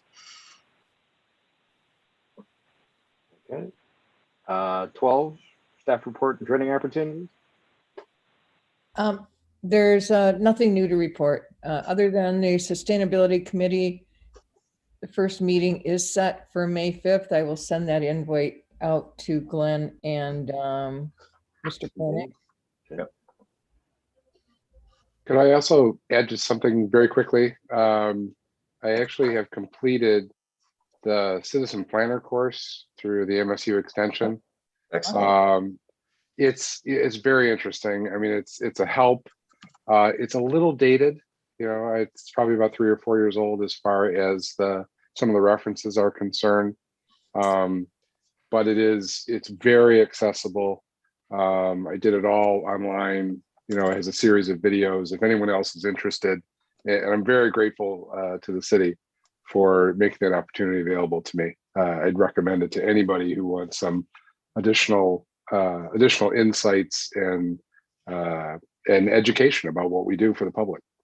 Oh, it's nice to hear that it was great. And then I write something out? Is that part of what you want us to do? Yes, I'll get you something. Okay. I just wanted to say thank you for attending that. That's excellent. We appreciate having our planning commissioners involved in different trainings. So thank you for taking the time to do that. Absolutely. That's appreciated. Thanks, Dave. All right. Any other, any other training opportunities? Close that. You move on. Okay. Yeah, we can move on now. All right, thank you. All right, so Renus, if you're still there, legal update, and I really appreciate you joining us. No, of course, my pleasure. I have nothing as far as legal update is concerned, but thank you for having me. Okay. All right, and so the piece de resistance adjournment. Do we have anyone wishing to make a motion to adjourn? I'll make a motion that we adjourn the meeting of Tuesday, April 27th, 2021. I'll support that. And motion support, roll call, please. Mr. Pernick, Certainly.